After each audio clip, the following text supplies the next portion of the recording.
Howdy, how's it going, everyone? Hello, Colin. Howdy, Andrew. Andrew, can you hear us? I can, Marty. Great, thank you. We're in. Howdy, how's it going, everyone? Hello, Colin. Howdy, Andrew. Edit video. Andrew, can Download is in progress. You exit. I can't. It's just wasn't loading. I hate this. Okay.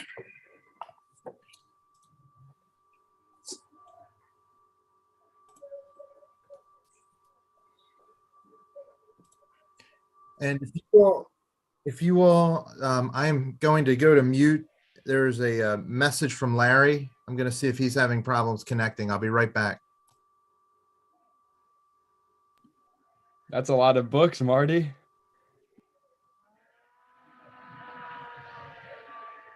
they're Clark's Law books. I've read every one of them. Oh my God.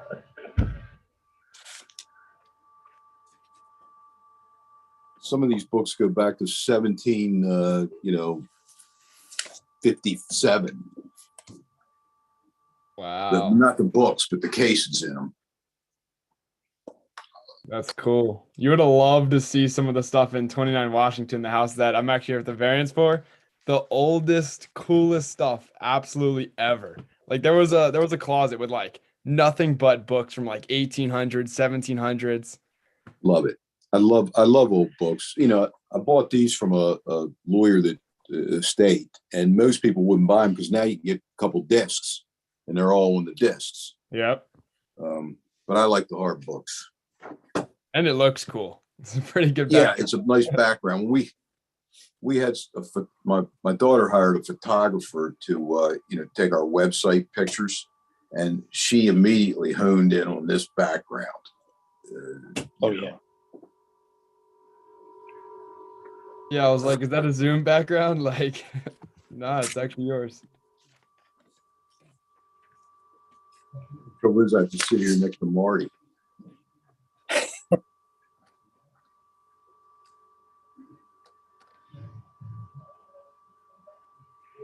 A little tablet found you out. I'll tell you what, it's a good thing you had it. He couldn't get logged in on his own computer. My here at the little office. computer was set up, and we kept going, connecting, wouldn't connect. So I'm using my 12-inch iPad. Whatever works. That's it.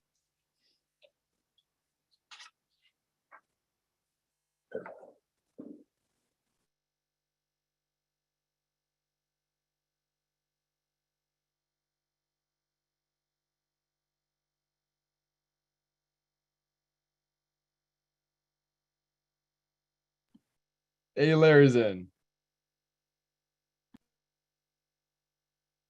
And Larry, you are on mute.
Sorry, the chair is having a little bit of difficulty. He's going to sign out and then he's going to sign back in.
Larry, I think you just asked if we could hear you, and the answer is no.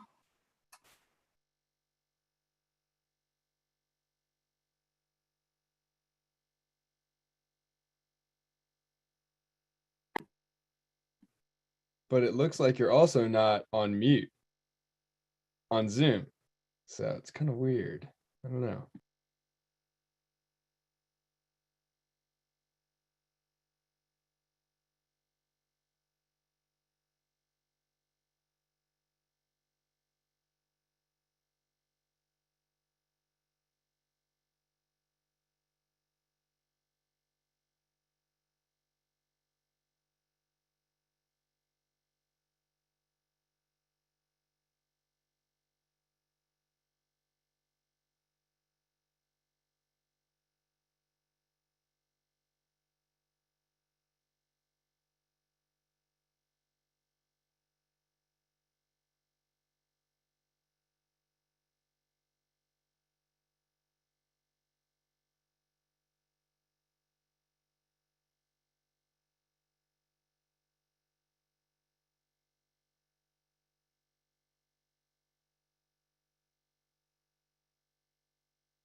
Everyone, Larry will be joining through the phone through my end here. Okay, can you hear me?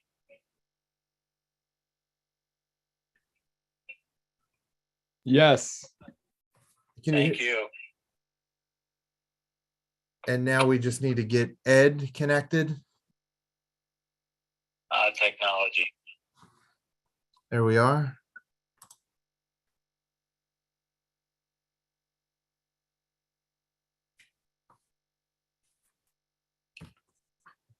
So, Mr. Gray, will the chair be able to see what you put on the screen?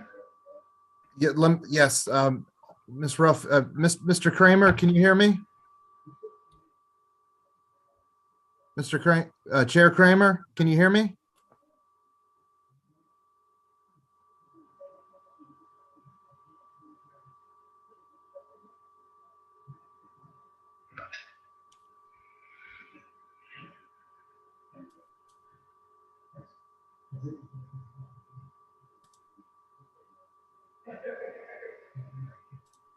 Ed, you're on mute.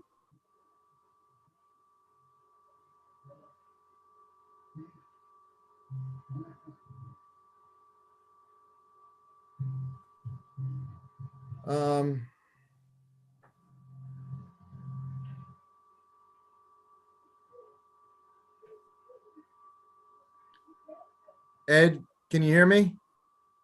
I can see you. I can't get There we go. there we go.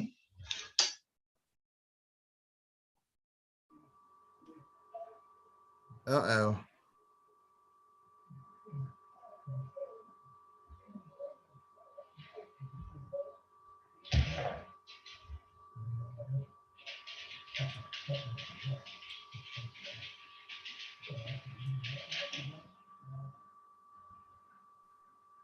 And Larry, you can still hear me?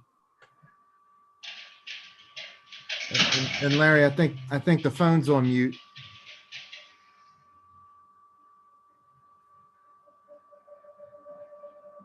Can you hear me? Yes. All right. I'm wondering too if I can almost do a two-way call with Ed on my cell phone.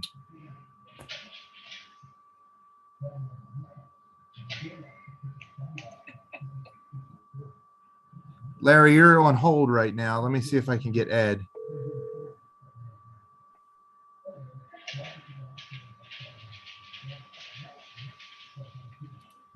Ed? All of a sudden, it just dropped. Go. Ed, can you hear me?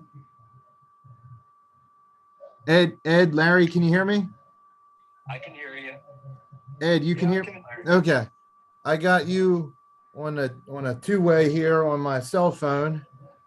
And Ed, we can't see you. We can see Larry.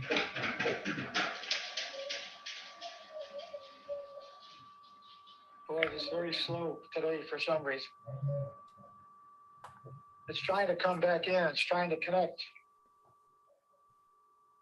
I had it, and it's all of a sudden it dropped by itself. Now it's coming back. Recording in progress.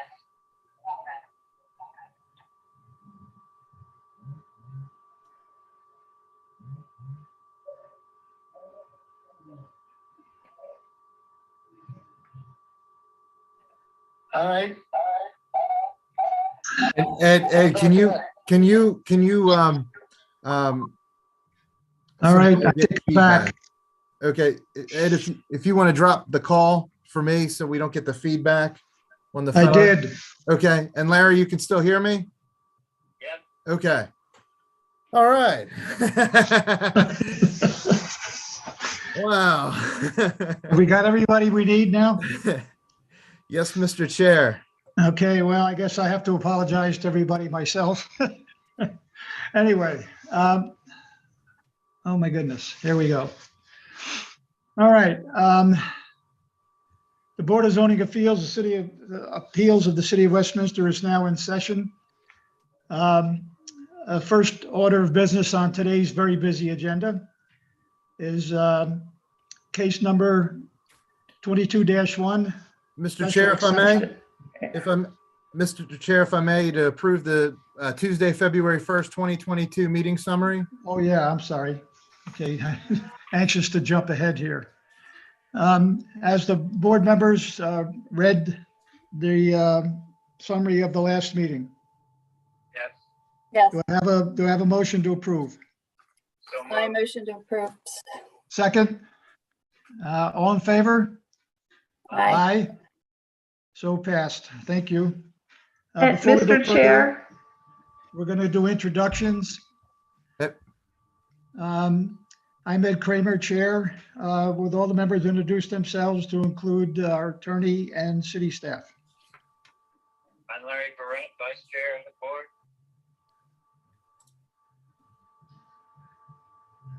Brenda? Brenda Frazier, member of the board. Andrew Karen. Whoop, go ahead, Karen. Karen Ruff, Board Attorney. Andrew Gray, City Planner Liaison to the Board of Zoning Appeals. Okay. We'll proceed with the first case, and then as needed, we will swear witnesses as needed as we encounter that portion of each case.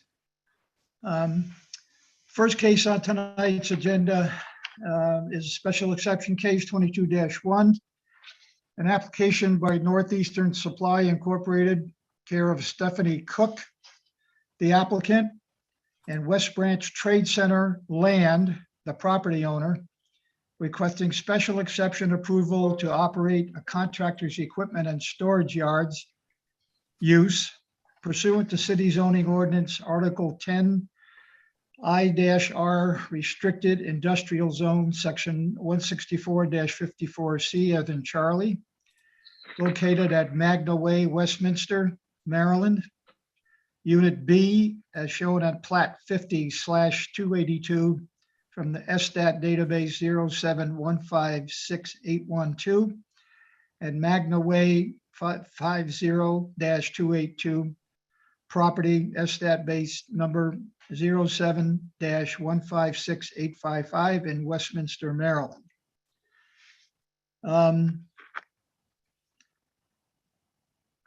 It's my understanding that Ms.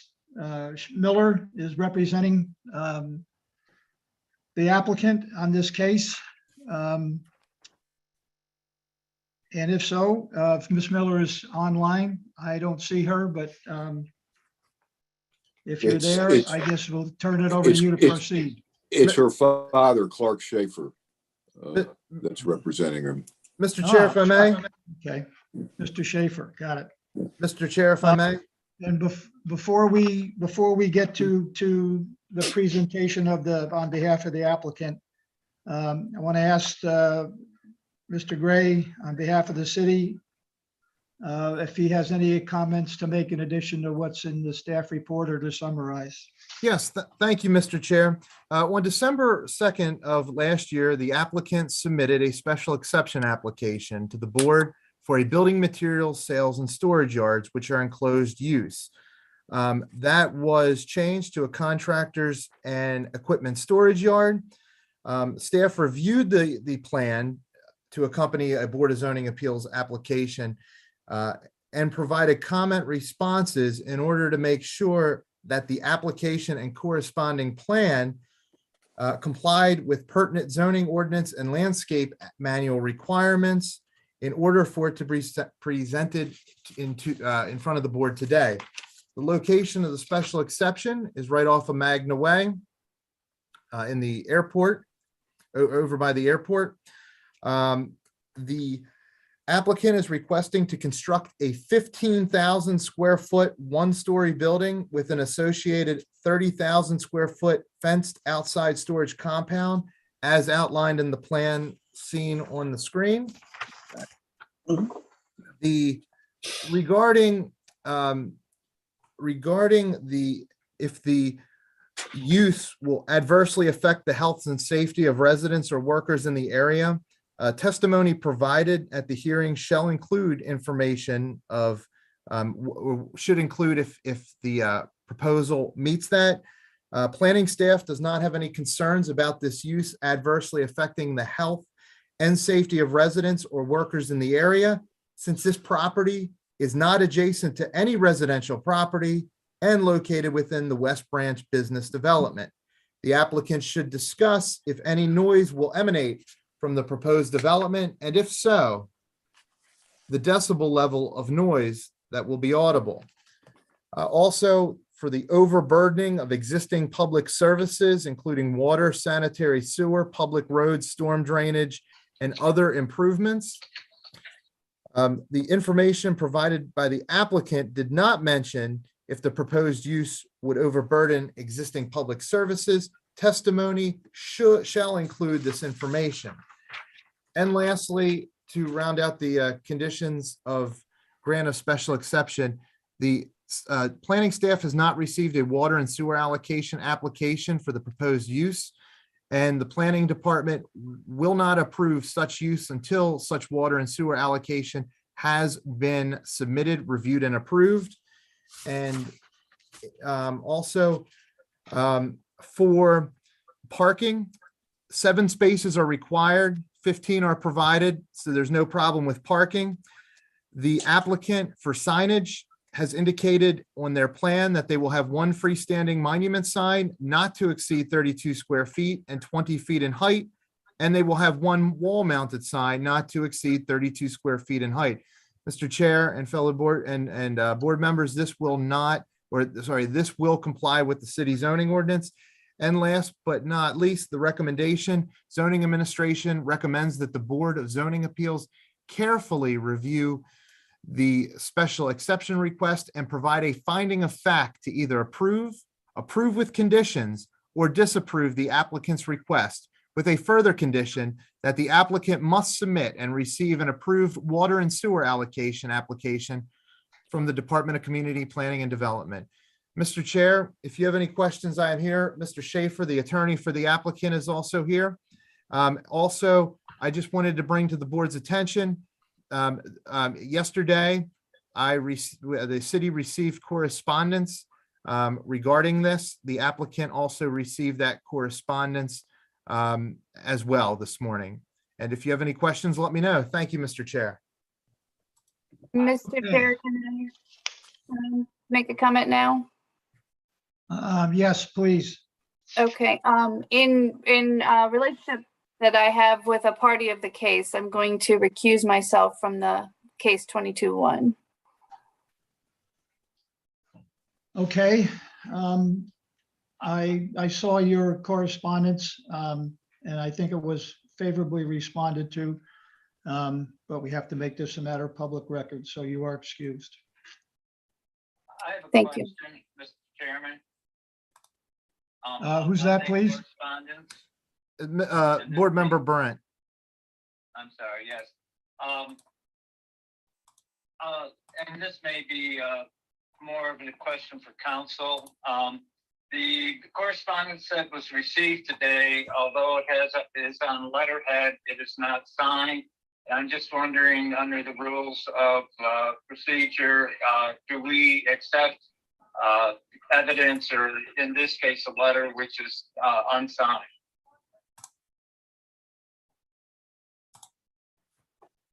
Ms. Ruff? Sorry, I was muted. So I would say that you would accept it, but you would give it the weight that it deserves. So, I mean, it can be part of the record. It's been requested to be submitted as part of the record. And the fact that the person is not able to be here and hasn't physically signed it is something you can take into consideration. The other thing I would ask is, Mr. Gray, do we want to enter into the record the exhibits and identify them so we know what they are going forward? Yes, Ms. Ruff, thank you very much, and I apologize to the Board of Zoning Appeals. I forgot, Mr. Chair and board members, if I may I present and enter into the exhibit the application as exhibit number 1 and the Board of Zoning Appeals staff report for case 22-1 as exhibit 2. So accepted. And will the statement, the pre-hearing statement, be part of exhibit 1 then? The pre-hearing statement will be exhibit 2. Oh, sorry, the pre-hearing statement is included in the staff report, which will be Right. exhibit 2. I don't know if anybody, if the board or Ms. Ruff, if you would feel better if the pre-hearing statement would also be contained as an exhibit, as exhibit 3 standalone, or Yes. feel comfortable it would be, okay. I Exhibit, would prefer that it be its own exhibit since it's required to be submitted. okay. Okay, since I did not see this communication from Ms. Chambers, let me take a minute here to read it as well. I guess it can be brought back up later, but let me get through it.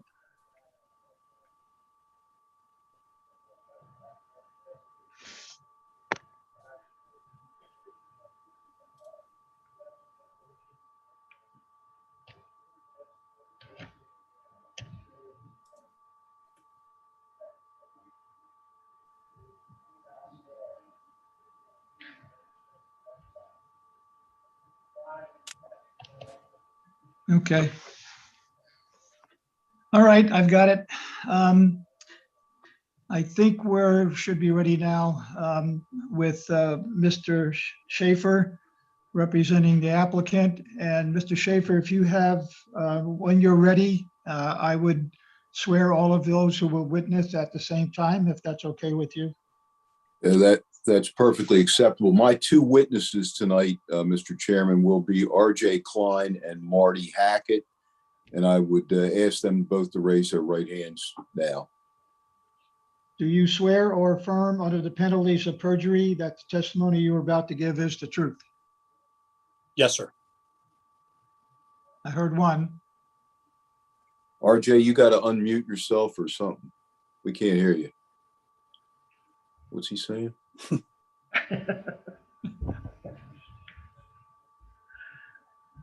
There, I can We see didn't him see that. now. What'd he say? He's having issues. He's having issues? I think he was saying he's on a phone number.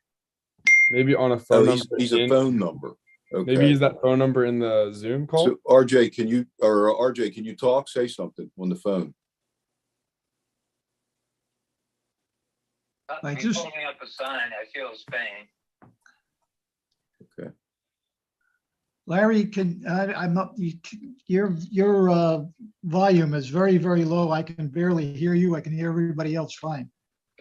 Can you hear me now? I'm on the phone, so I'm putting it, I'll put it closer to me. And muted. Okay, What's that mean, Marty? That's his cell thank you. number. It's Andrew, can you unmute him? I'm, yes, and Good. Mr. Schaefer, I'm clicking, ask to unmute.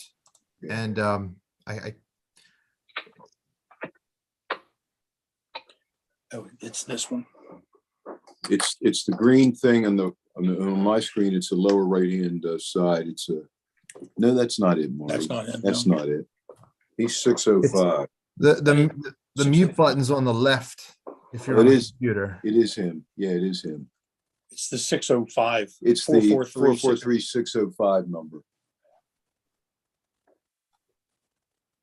I briefly saw him and then he disappeared on my screen. So I guess we're not seeing him in video. No, I can see him. He's beautiful. Did he look like he mouthed "I do"? I hope. Yeah. He did just mouth "I do." Can we accept that, Karen? I think I might leave myself unmuted. I would say I didn't see, did Mr. Klein, did you raise your right hand while we were giving the oath? Okay. And you're unable to speak through the phone at this point? So how is he going to testify? That's Yes, more that's of my it. Well, concern. why is his phone muted? Is it RJ? Did you mute it, or are we muted it on our end? We're muted on our end. He called in apparently the number that was on the ad, and he can't seem to. If I have to, I can go through. The host needs to unmute me, he says. RJ says the host needs to unmute me. The host. Yep, and Clark, I am clicking ask to unmute. Okay. I have the same problem.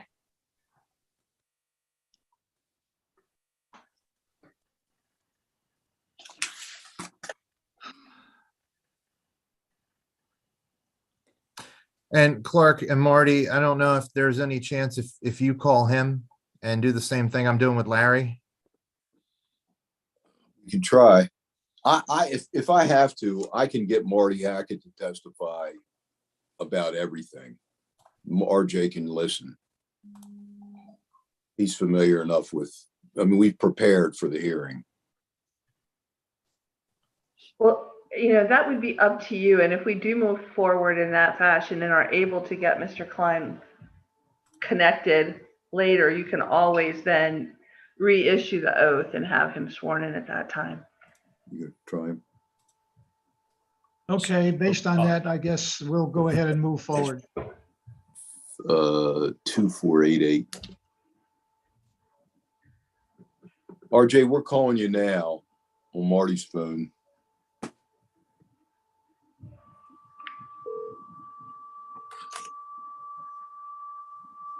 Clark? Yeah, can you hear us? I can, but I just got a thing popped up that I might be able to call in and join my phone to my actual picture. Give me a minute. I'll try again. Okay. I'm sorry to hold up the meeting. All right, we'll call you It'll work back. better, I think. Yeah, can it'd just be call better us if back. we could get him online. Yeah, I'll call Yep. back. I'll Okay. call you back.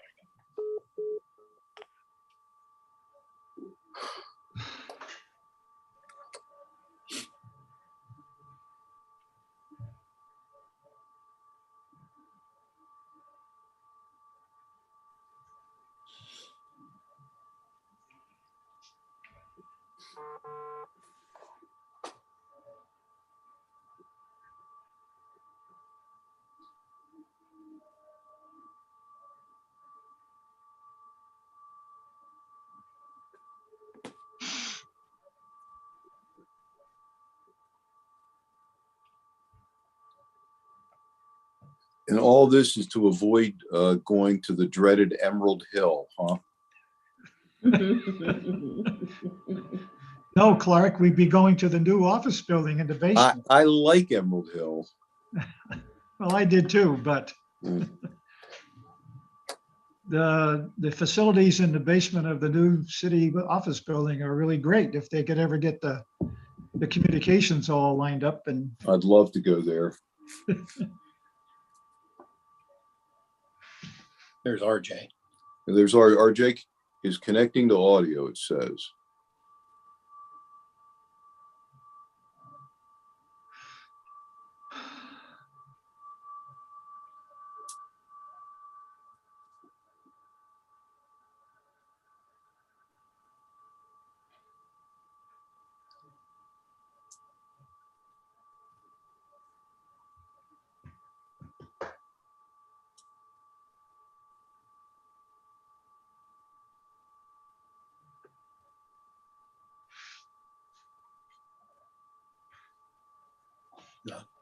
Unmute.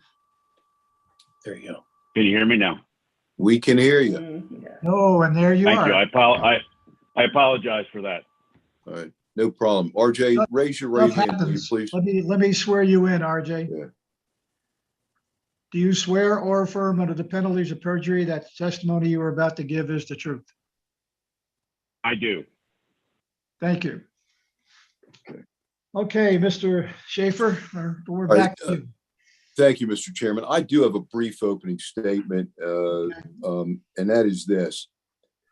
Calling this a contractor's equipment storage yard, I think is what occasioned Ms. Strauss's objection, although I can't be sure because I haven't talked to her and she's obviously unavailable. And the reason for that is that we originally applied for building materials sales and storage yards, which are enclosed, which is a listed special exception use in the IR zone. But the zoning administrator said, I don't think you're one of those. I think you're a contractor's equipment storage yards. So we changed our name. Now, as you hear the testimony today, you'll make your own mind up about which definition fits. This is the one that we've been told fits for us. And anyway, you'll see that. So with that being said, I'm prepared to call Marty Hackett as a witness and begin my case. Before you do that, Mr. Schaefer, that would bring up a question in my mind, because in reading through all the materials, on an occasion or two, it shows up as simply, let me go back here and look to make sure. Building materials sales and storage yards, which are enclosed, adding sales in, and in other cases, sales is not there. And it's pluralized. So, and I hate to be nitpicky here, but let's come back to Mr. Gray on behalf of the city. Can you help explain what Mr. Clark has Mr. Schaefer has just said in terms of the city side? Absolutely, Mr. Chair. Building material sales and storage yards which are enclosed. There's a large unenclosed portion. So the use says enclosed and it's unenclosed. Okay. All right. And Mr. Chairman, just Sure. the argument's over because we lost and it's a contractor's equipment storage yard. But we said, wait a minute, Mr. Zoning Administrator, that says storage yards, and we're enclosing it with a fence. He interpreted as being enclosed with a permanent building. So of course our yard is going to be enclosed by a fence, which we said, hey, storage yard implies an outdoor area. But in any event, I think that's what led to, I don't know, but I think that could be what led to Ms. Strauss saying a contractor's equipment storage yard is not what I had in mind for this industrial area. But that, as I say, I'm putting words in her mouth. And we'll describe the use here as we go on. Okay, Mr. proceed. Chair, if I please. may. Who's that? Me? Andrew. Oh, Um, ahead. and I don't want to speak for zoning administrator. The zoning administrator is on the call, but an enclosed storage yard would be like your Lowe's and Home Depot, where you have your indoor storage yard that's enclosed, and unenclosed would be outside. well, I happen to be a very frequent user of Lowe's. And the enclosed area is simply fenced in. I mean, it's an adjunct part of the building, the main building, which of course is roofed. And then the enclosed is a fenced in storage area, principally there for most outdoor sales activities.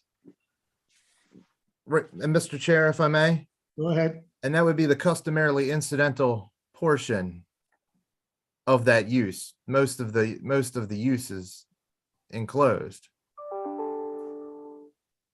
I understand that, and that basically meets the definition then, doesn't it? Yes, sir. Okay. All right. There are no other comments. We're back to Mr. Schaefer. All right, I'll call Marty Hackett as my first witness. Marty, you've been sworn, have you not? I have. All right. Can you describe your background and experience in the land design area? Yes, Martin Hackett, 439 East Main Street here in Westminster. I'm a land use consultant, land planner. Been with the firm since 1988. I've been practicing land use consulting work since 1982.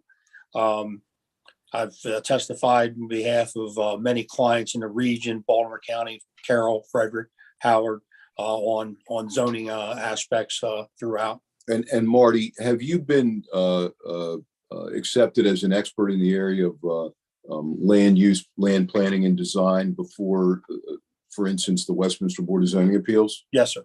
Have you been accepted in front of the Carroll County Board of Zoning Appeals? Yes, sir. Have you been accepted in front of the Carroll County Circuit Court? Yes, sir. Have you been accepted as such an expert in front of other administrative bodies and courts? Many. Yes, sir. I would ask that Mr. Hackett be recognized as an expert in the area of land use, land planning, and site design. So accepted. Thank you. Now, Mr. Hackett, with reference to the plan, which Mr. Gray has previously put on the screen, and maybe you could, Andrew, if you could put it up again. Can you explain the design and the rationale for the design, please? Yes. The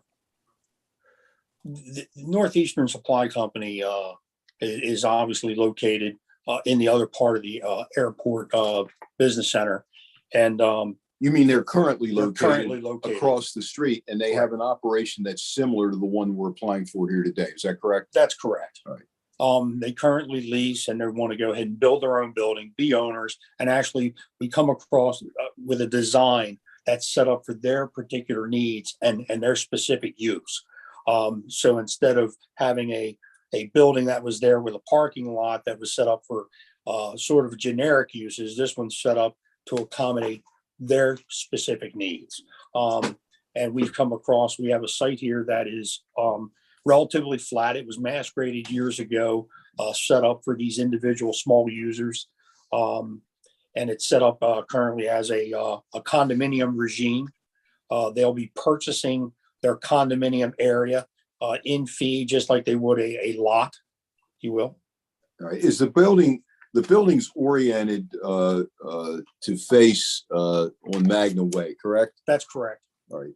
And you've arranged the parking in front of the building, is that correct? That's correct. And as Mr. Gray pointed out, you're required to have 7 spaces. You have more than 7 spaces, correct? Yeah, there's a total of 15, including the handicap space. All right. In your opinion, will the traffic flow and the access points work well and safely here? Yes, sir. All right. Describe Magna Way. Is that a public road? That is a public road. I believe it's approximately 40 foot of paving. It's designed as a pretty high volume roadway to handle heavy duty traffic. All right. And is the site distance more than adequate at this point? Yes, it is. All right. And is this land part of a industrial commercial park?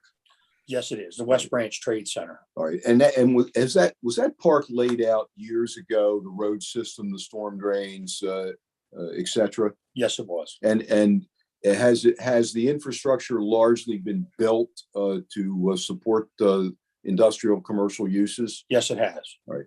And when it was originally proposed and designed, was that design reviewed by relevant governmental authorities? Yes, sir. It was reviewed by the city of Westminster and along with Carroll County. All right. And traffic studies and stormwater management plans and calculations, et cetera, were reviewed and approved at that time, correct? That's correct. Right. And the point was to make these ready lots, correct? That's correct. So that they would be more likely to be sold and developed, right? That's correct. All right. And describe the area that this is located in generally. It's part of an existing industrial facility. It's zoned IR. The West Branch Trade Center, which consists of existing buildings that have been developed in accordance to a preliminary plan, if you will. It's adjacent to a planned industrial center, but in general, the whole area on both sides of Maryland Route 97 are industrial type uses. Are there other buildings or uses in this immediate area that have outdoor storage? There's various buildings that have some storage of, it could be containers. There's various, whether it be trailers, storage, and so on. The Tri-County Roofing it also has some outdoor storage along their facility. So it's very similar in style. All right. Marty, you've asked Northeastern for some photographs or exhibits that show generally the type of architecture that would be involved here. Have you not? Yes, sir. Yeah. Andrew, can you put those up? They're part of my pre-hearing statement, the photos. Well, there's some drawings. Yeah, that's some architectural drawings. Marty, well, Northeastern currently has more than a few locations around Carroll County and the surrounding area, correct? That's correct. All right. And is this building going to be similar in look and design to those buildings? It's going to be similar in look. We're not sure the exact material, but it will be similar. I mean, that's a concrete tilt-up building because it's much larger than what we're proposing. But it'll be a similar style. But at this point in time, they haven't decided if they're going with a metal type structure or masonry or actually like a wooden drive it or whatever type material. And Marty, would that be, in your opinion, would that be compatible with other architectural styles in the general area? Yes, sir. All right, it fits in.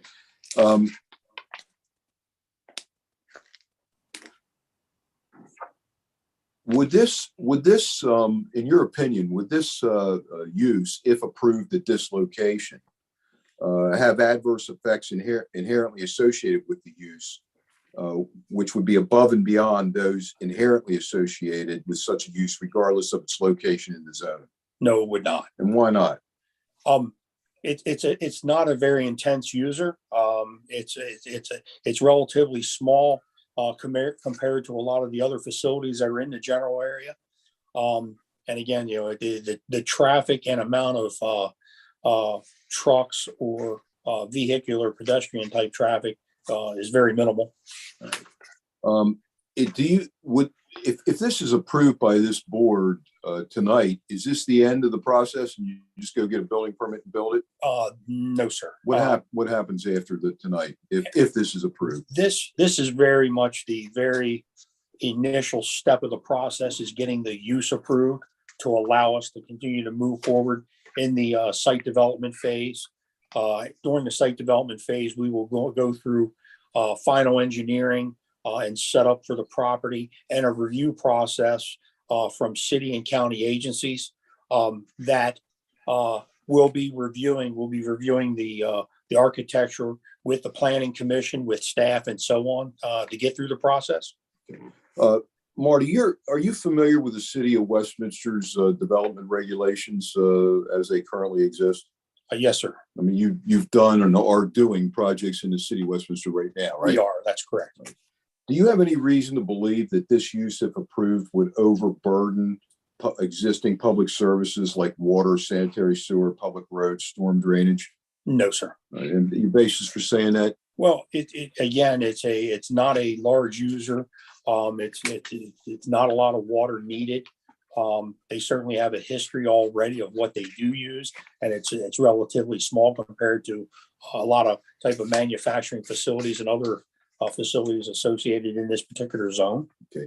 Does the land that this is proposed on lay well? You know what I mean by that? Yes. And why? Explain that. I mean, the property that's in that whole area, this parcel plus the other parcels that would finish this area out are already pre-graded and set up for these small type users. All right. That's all I have for Mr. Hackett, Mr. Chairman. I have a question of Mr. Hackett. Hang on a second. Let me get rid of that.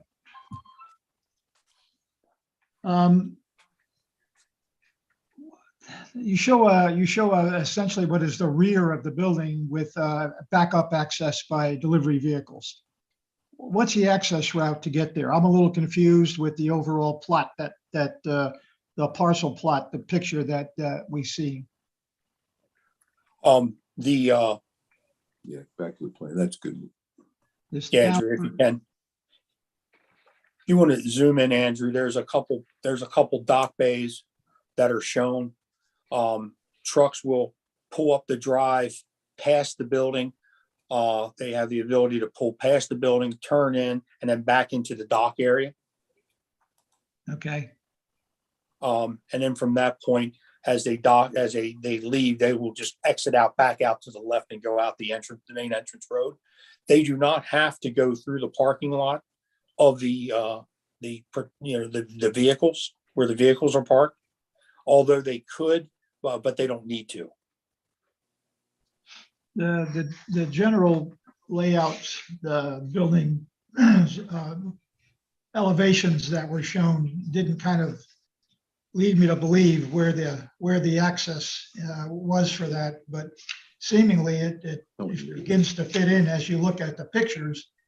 They're not labeled, yes, numbered, but there's one that shows a roadway all marked and everything. I suppose that's a proposed drawing. Yes, sir. The buildings that we showed as examples are ones that obviously are existing type buildings. Right. And this particular building will be designed directly for this site. If we actually get, the approval of the use to move forward. And we'll be working all the truck traffic, but the goal was to keep the truck traffic to the main entrance road coming in past the building and then keep it going into the yard accordingly. So that's the way we're planning on the function. And we'll be going through an extensive review between city staff and the planning commission and so on for that type of organization of the travel way. Okay. Your response to Mr. Schaefer's questions about water and sewer allocation or use, can you talk to that a little more from what you know right now of the intended use of the facility? Yes, sir. Again, as this, if the use gets approved this evening, we will be following a water and sewer allocation or a water and sewer allocation application with the city. And then that will basically go and get evaluated based on their history on what they're already using, which is pretty nice because they're already a user that has the history of what they're using on a daily basis in their daily flow. That's fairly low. and it's a relatively low user. So what will happen from that point is we'll be processing a site development plan as the application is being analyzed. And we'll basically, when water's available for a particular fiscal year, then we would get allocated appropriately at that point. That's sort of a different test. Right now, tonight, we're looking for the use approval. And then from there, the adequate public facilities part of it, which is water and sewer, is a big adequate facility. We go through that application process. Okay, one other question. I don't know whether this is best for you to answer or perhaps Mr. Schaefer.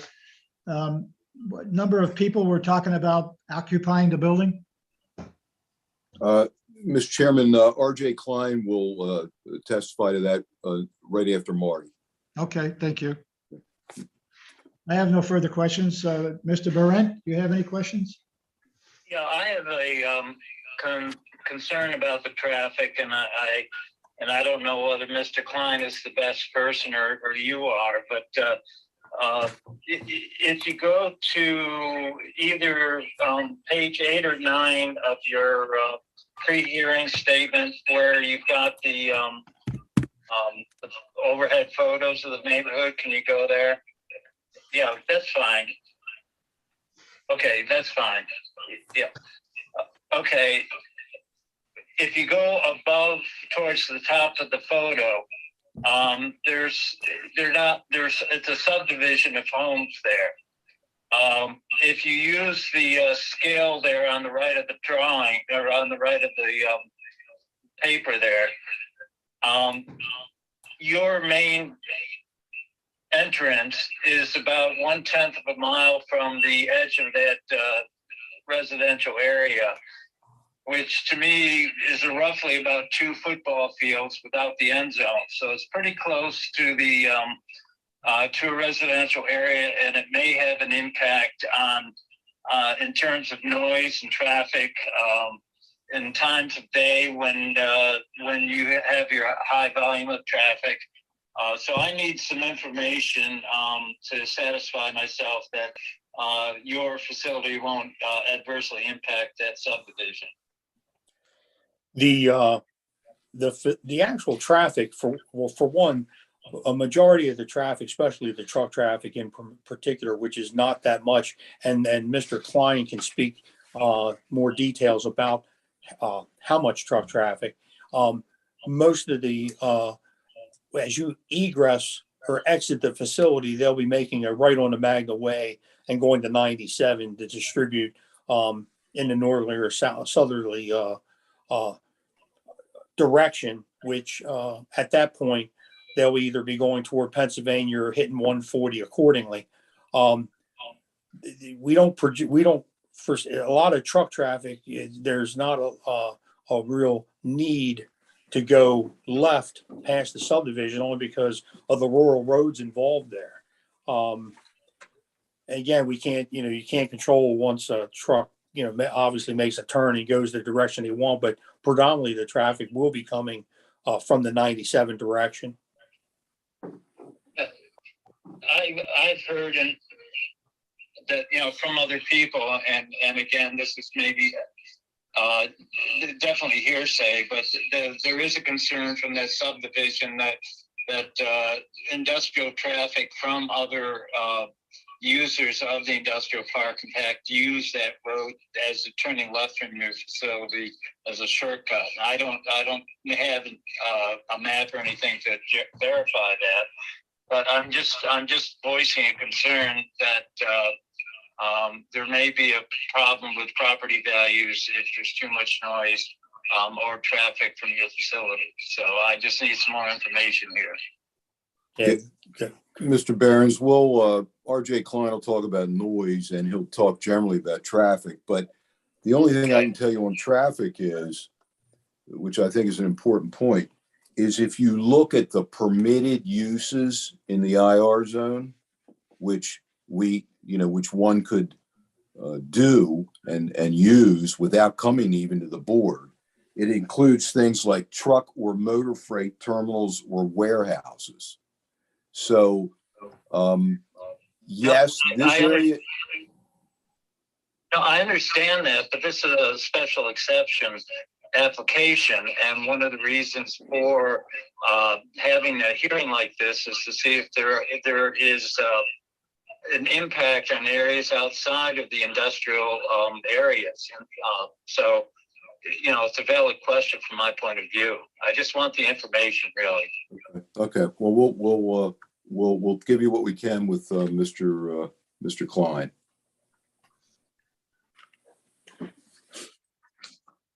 Go ahead, Clark. Thank you. Are we ready for our next witness? Yes, sir. Okay. Call R.J. Klein. Yeah, hi, I'm R.J. Klein. Yes, sir.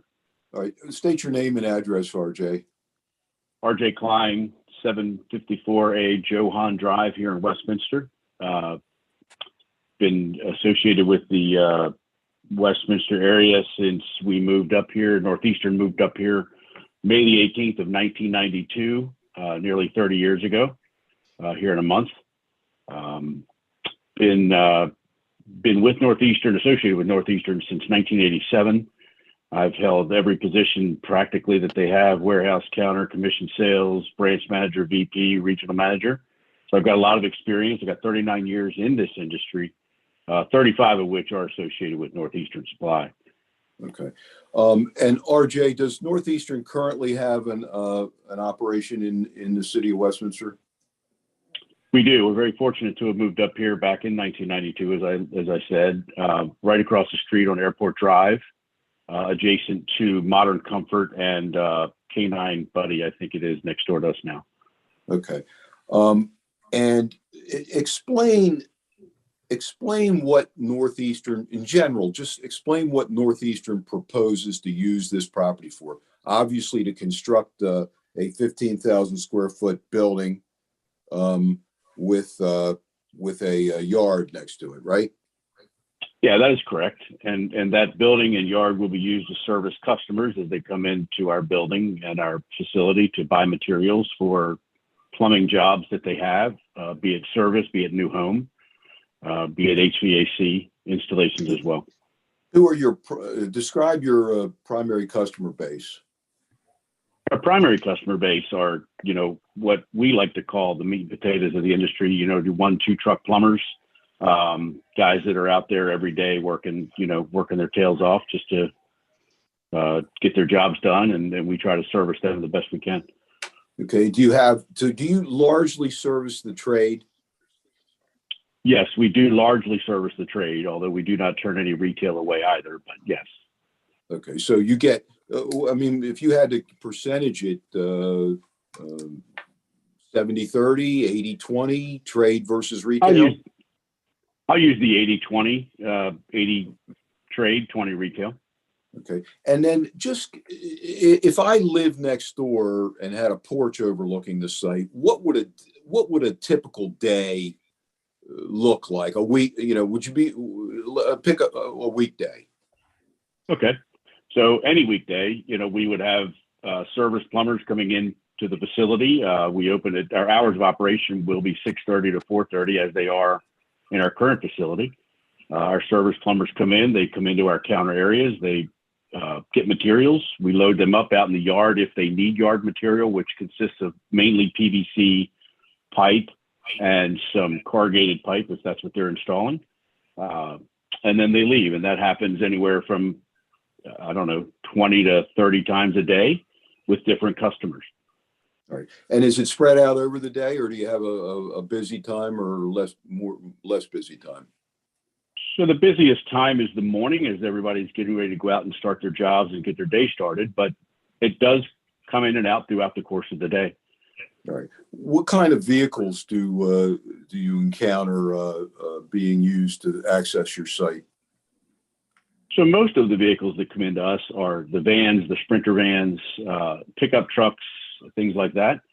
We do have some customers that come in a slightly larger truck, maybe a 3/4 ton or a 1 ton style vehicle, but nothing extraordinarily large on the customer side.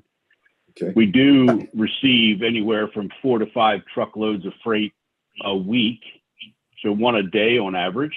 And that includes shipments from our own distribution center out of Aberdeen, Maryland.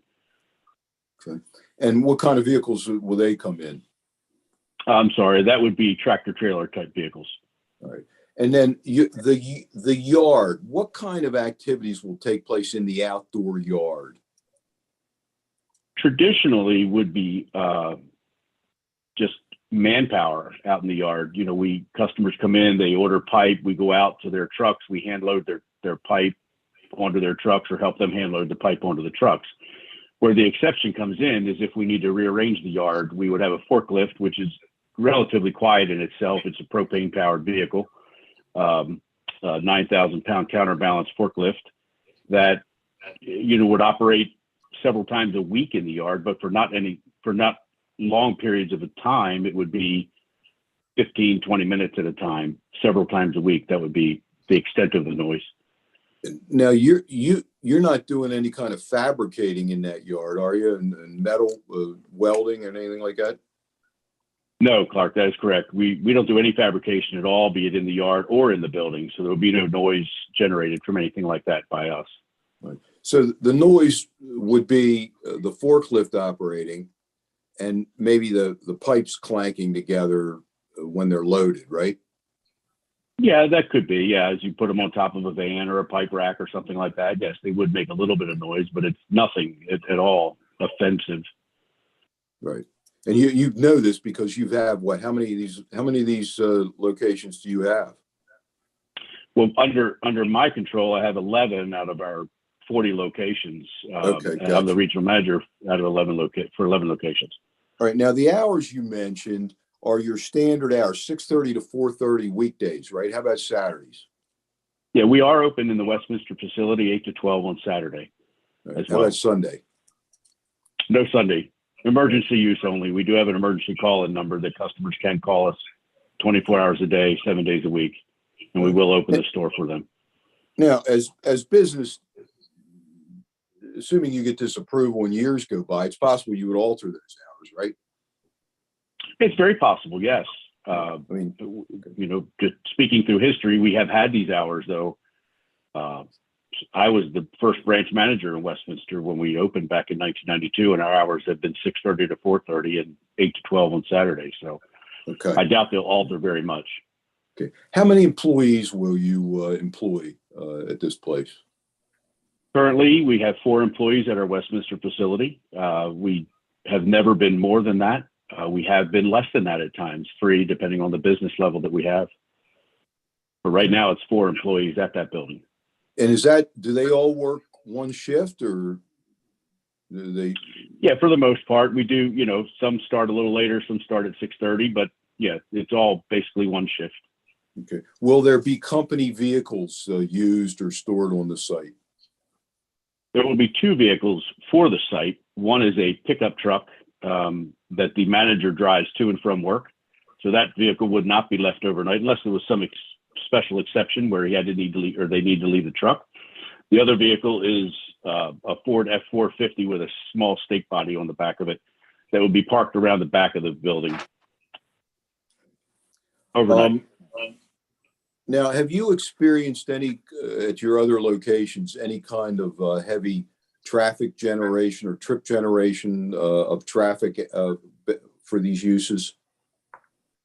No, we haven't, Clark. And if I can just embellish a little bit on that, I mean, we share a common driveway with Modern Comfort. Modern Comfort has anywhere 15 to 20 vehicles in the parking lot at any given time, and we have to go through there to get back to our building. We're in the back of that of 110, and there's never been an issue of getting vehicles in and out for anybody in that part of the park. And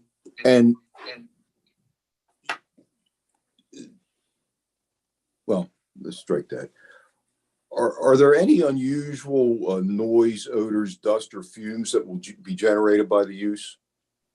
No, sir. Do you store any kind of hazardous materials on there that need any kind of special handling or anything? We do not. Okay. Now, you you were on the Zoom or the call when Marty Hackett talked about the building. Is that correct? Yes, sir, that is correct. And those photos were just illustrative of other buildings. They weren't necessarily the exact building you're going to build here, right? Yeah, that is correct. Yes, the actual pictures were from a facility that we built in 2020 in Winchester, Virginia. That's a 45,000 square foot building, 3 times the size of this. That's why it looks obviously larger. Right. Let's see. Bear with me 1 second, please.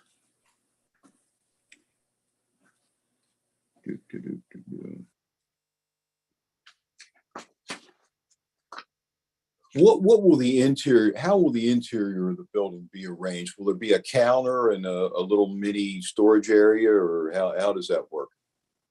Yeah, so when you would enter the building through the front door, you'll walk into a counter retail type space area where we'll have some self-selection products on some what we call small loads or shelving, which will be about 1,500 square feet of the building. And then there's, about 3,000 square feet of the building will be the counter sales area. And then about a 1,500 square foot office. The rest would be used with rack storage. You don't, or do you conduct any kind of special festivals or uses where you draw a huge crowd on a Saturday, for instance, or anything like that? No, we have never. We do have what we call vendor days occasionally, where the vendor puts on a presentation if they have a new product introduced or we have a new product introduced, and we might have a vendor there doing some demos, but it's never been anything disruptive. Okay.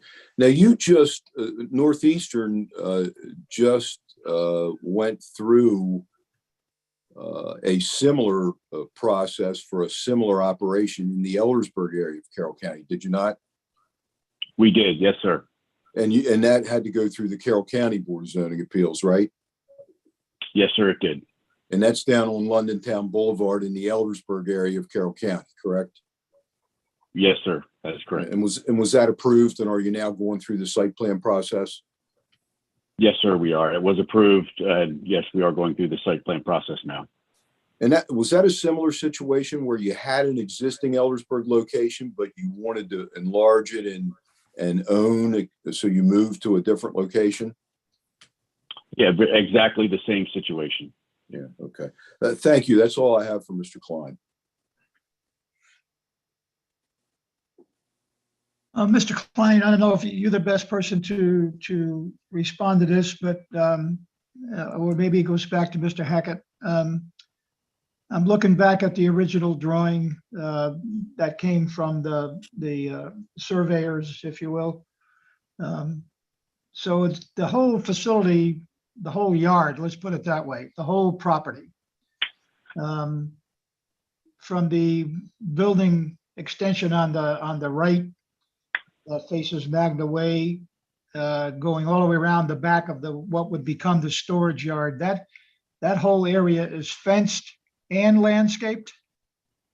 Is that your intention with this facility? Is that what you have in other facilities? It's very similar, sir, to what we have in other facilities.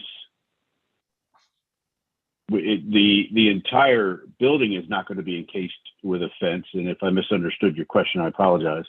No, I'm just talking about from where the building ends to, and then the amount of area that's, of course, larger than the building itself, that takes in the whole, what becomes, for lack of a better term here, storage yard. Yes, sir, that is correct. It's not the entire yard. The dock area is not showing being fenced at this point in time. Right. Okay. And is that going to include landscaping? Are you in a position to touch on that? I would defer that to Mr. Hackett. Okay. If I may, yeah. The landscaping, we're gonna have to go through a complete review of the landscaping through the site plan process to meet their screening requirements in certain cases. There's gonna be other landscaping requirements based on parking spaces and so on. And Andrew, I mean, that's, we go through an extensive review and pretty much, is that correct, Andrew? That is correct, Mr. Hackett. Thank you. Okay, I have no further questions. Just, this is Larry Barrent, board member. What, on the interior, Mr. Klein, what percentage would you say would be warehouse space versus the retail counter space? Well, we'll have approximately 3,000 square feet of counter space and 1,500 square feet of office. I'm not able to do that math real quick. So about 4,500 square feet will not be warehouse space. So whatever that works out to be. About 1/3. Okay. Okay. I guess I don't have any other further questions. I think you answered a lot of the issues that I had in mind.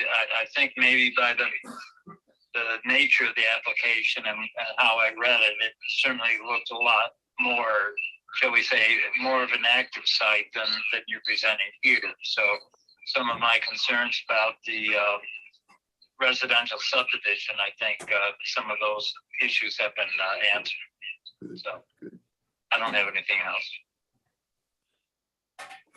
Okay, Mr. Schaefer?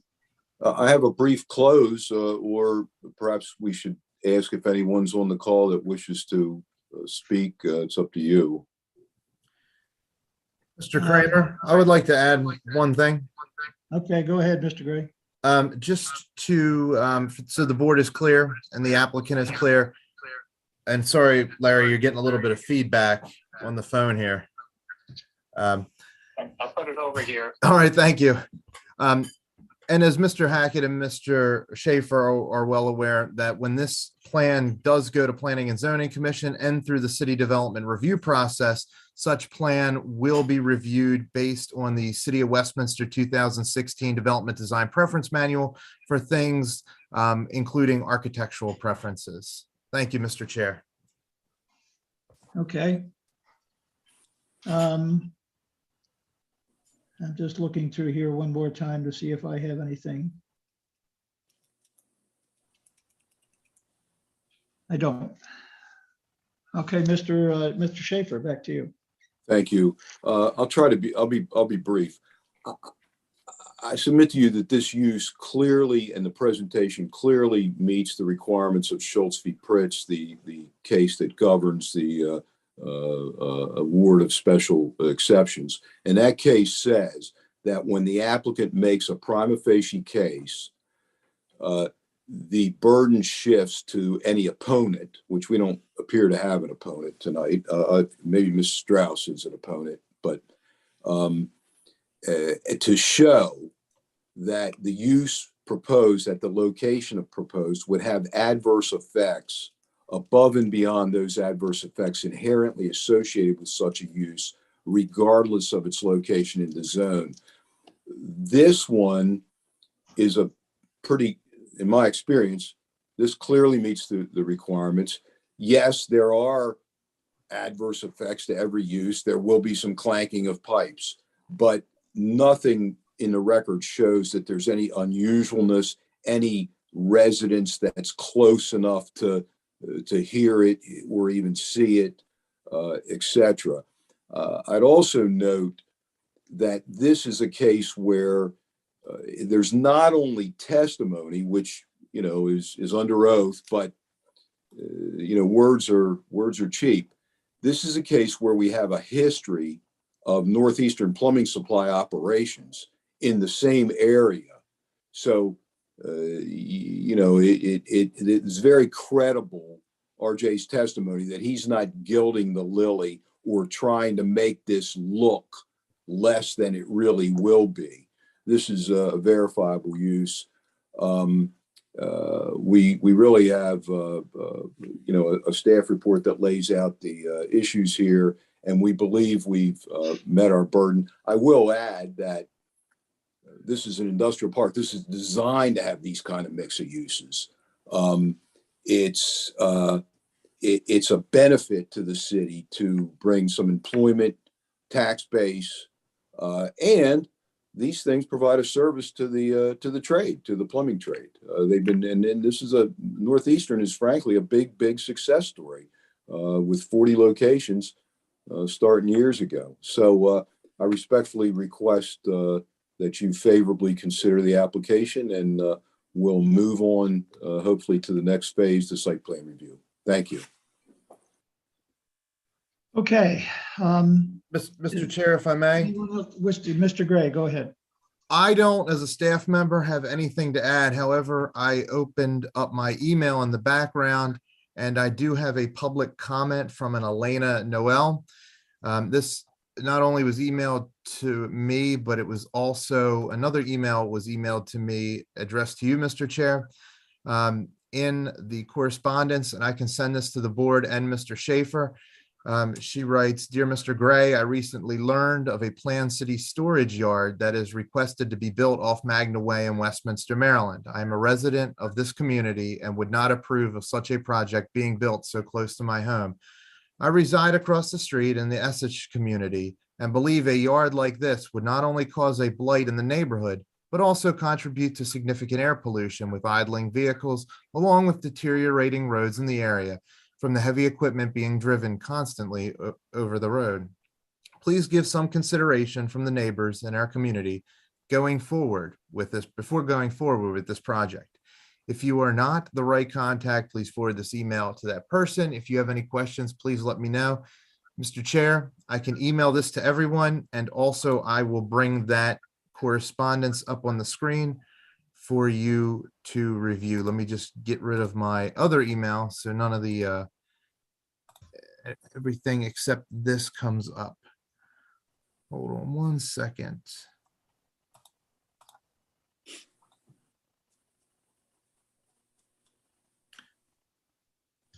I am trying to have, actually, let me make a PDF, because it doesn't, it looks like it wants to bring up my entire inbox when I go to share the screen.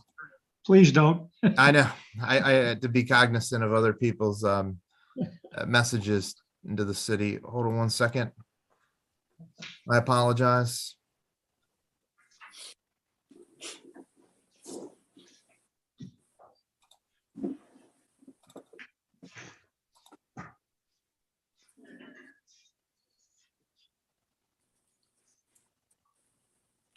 And this was received at, it looks like 6:30 this afternoon.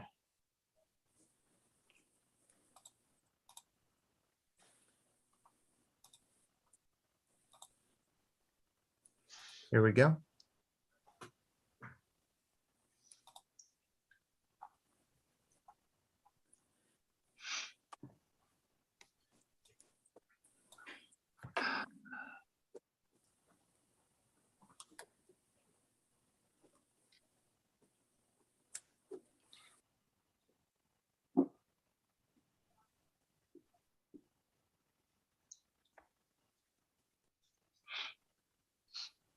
So, Mr. Chair, may I ask a question while everybody's reading the email? Certainly.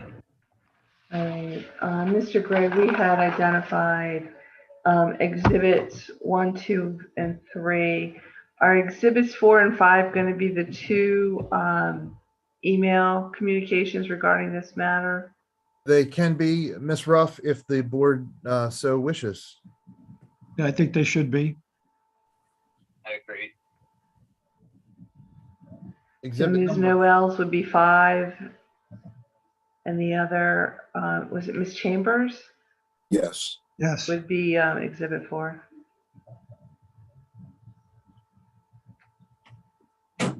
Thank you. and Ms. Ruff, just so if it's all right, if we are clear, exhibit 1 will be the application, exhibit 2 will be the staff report, exhibit 3 will be the applicant's pre-hearing statement, exhibit 4 will be public correspondence from Ms. Chambers, and exhibit number 5 will be public correspondence as shown on the screen currently by Ms. Noel. That's what I have. Thank you. Thank you. I have a question. Maybe you can best answer this, Andrew. That Essex community, I guess, is the one that we see just a little corner of in the diagrams that we have. Yes, sir. But this communication from Miss Noel says she's a community vendor, lives across the street, but she doesn't give an address. Did she indicate anywhere else what her view of the site would be? This is all the email that I have, Okay. Mr. Chair. So it's hard to pin down. Well, she just said she's across the street, but that could mean a lot of things. Anyway, that's the only question I have. Mr. Barrett, do you have any other questions at this time? No, I don't. One thing that didn't get addressed, I just want to make sure that we bring it up here in the open session, and that is signage. Although the city indicated that the proposed signage meets all the requirements of the code. I just want to verify that. Maybe Mr. Klein, you're in the best position to answer that. What is your exact question, Mr. Kramer? The proposed signage, the applicant, it's dated here by the city. The applicant indicated on their plan, they will have one freestanding monument sign not to exceed 32 square feet and 20 feet in height, and one small wall-mounted sign not to exceed 32 square feet, which does fit within the city's code. I just wanted to, it wasn't addressed per se. I just wanted to make sure that that's your understanding. That's what's moving forward for this building, in as much as this building is going to be similar to what you have elsewhere. Yes, sir. We would certainly fall within the guidelines of the city of Westminster and whatever stipulations there are for signage. We're across the street. I think we hit those signage requirements when we opened that building in '92. RJ, what he's really saying is you've shown signs on the plan that Mr. Hackett prepared. Are those the signs? Are those accurately? Does that accurately reflect the kind of signs and dimensions of the signs and location of the signs that you propose to use? It does, to the best of my knowledge, yes. Yeah. Okay. I have no further questions. Does anyone else wish to be heard at this time before we close testimony? Okay, testimony is closed. Mr. Barrett, you and I, we have any further discussion at this point? I would say,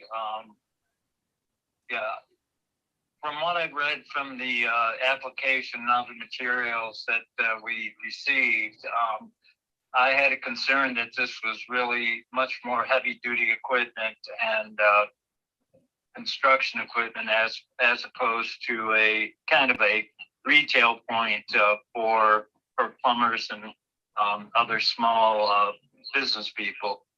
So I think the testimony has kind of has answered all my questions along those lines.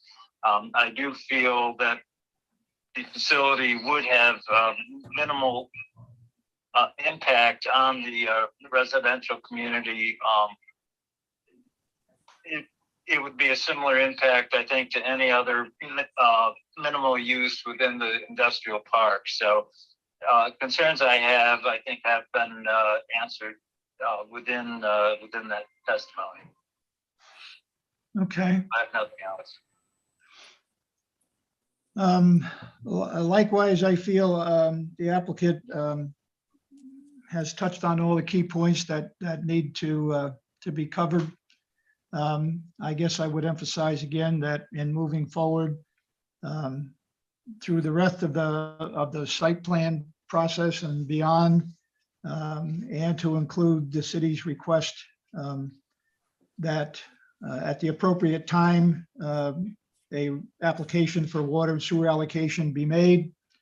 And I would go ahead and make a motion that we approve this request with the stipulation that all other than follow-on site plan requirements need to be met, and to include a water and sewer application to the city. I'll second. Mr. Chair, can I interrupt? We've Yes, gone through before, and I know this is not your favorite comment to hear, but when we look at section 164, 169, where the criteria for approval are contained, and it might be easiest to look in the staff report as well, which is on pages 4 and 5, when you deal with section 164, 170A. It would be helpful if the board members could at least touch on those for me, to say that you feel that they have affirmatively been found, or I'm sorry, that the board finds that these things have been addressed, and that you find that, you know, the number of people working in the immediate area are not a concern. And if you could just touch on those or go through those two sections, I would appreciate that. Okay, so as part of my motion, Yes, please. I would also include that I believe that the applicant has touched on the special exception criteria contained in the zoning ordinance section 164-169, which is the criteria for determination. And in deciding, has addressed the key things of that listing of 15 criteria or relevant factors, has touched on the ones that appear to be impacted by this application. They've addressed the number of people residing and working in the immediate area. And as the city attested to, the orderly growth of the community was met. I think we've touched on enough of the traffic conditions and facilities, notwithstanding the input from a couple of neighbors. Magna Way was built that way, and we've had other applications for like uses, very similar uses in that same area, as the IR zone. I'm looking down the whole structure, the whole list here, I should say. And I believe all those criteria that apply have been addressed in this application and in testimony. So given that, adding that to my motion, then I would still make the motion that the criteria has been met and would recommend approval. I'll second that motion. All in favor? Aye. Aye. So passed. I want to thank the applicant and all attending and making testimony. I wish you well and good luck in satisfying all the follow-on requirements to bring this to fruition. Thank you. Thank you very much. Thank you. Thank you all for your time. Bye-bye. Bye-bye. Do we need to take a break? Anyone need to take a break? Or do we want to move on directly to our next Do case? we need to call Brenda and get her back in, or just be off? Yes, Mr. Chair and Yes. Mr. Barrett, I'm going to put you on hold, and I am Okay. going to call Commissioner Frazier. Not Commissioner. No, Frazier. or sorry, Board Member Frazier, not County Commissioner Frazier, but Board Member Frazier. Hold on one second.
While we're waiting, Board- I can see the presence of our next applicant. Could you pronounce your name for me so I don't butcher it? No problem. It's Amy Canarium.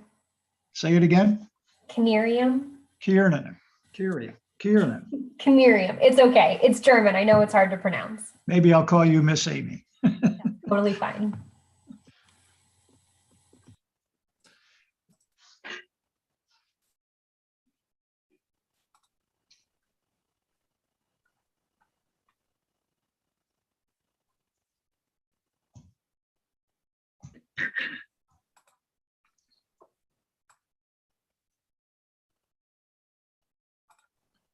Board Member Frazier is entering the room, digital room.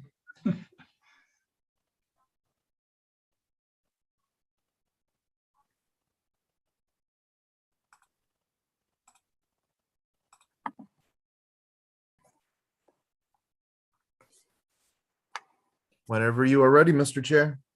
Okay.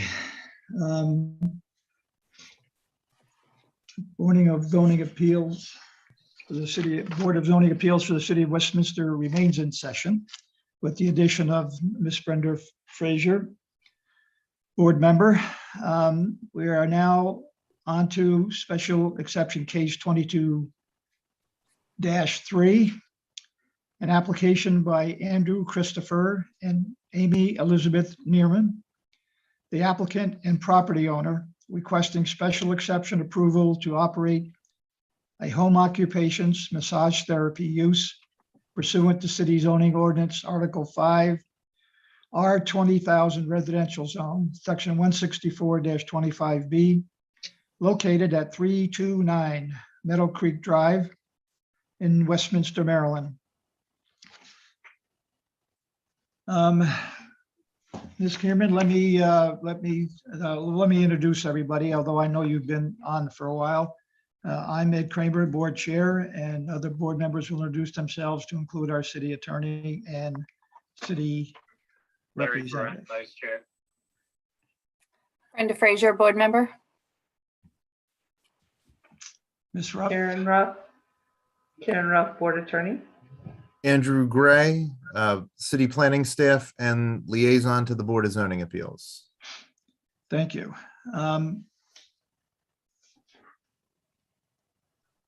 Andrew, you want to talk to the staff report at all? Yes, sir. Let me bring that up.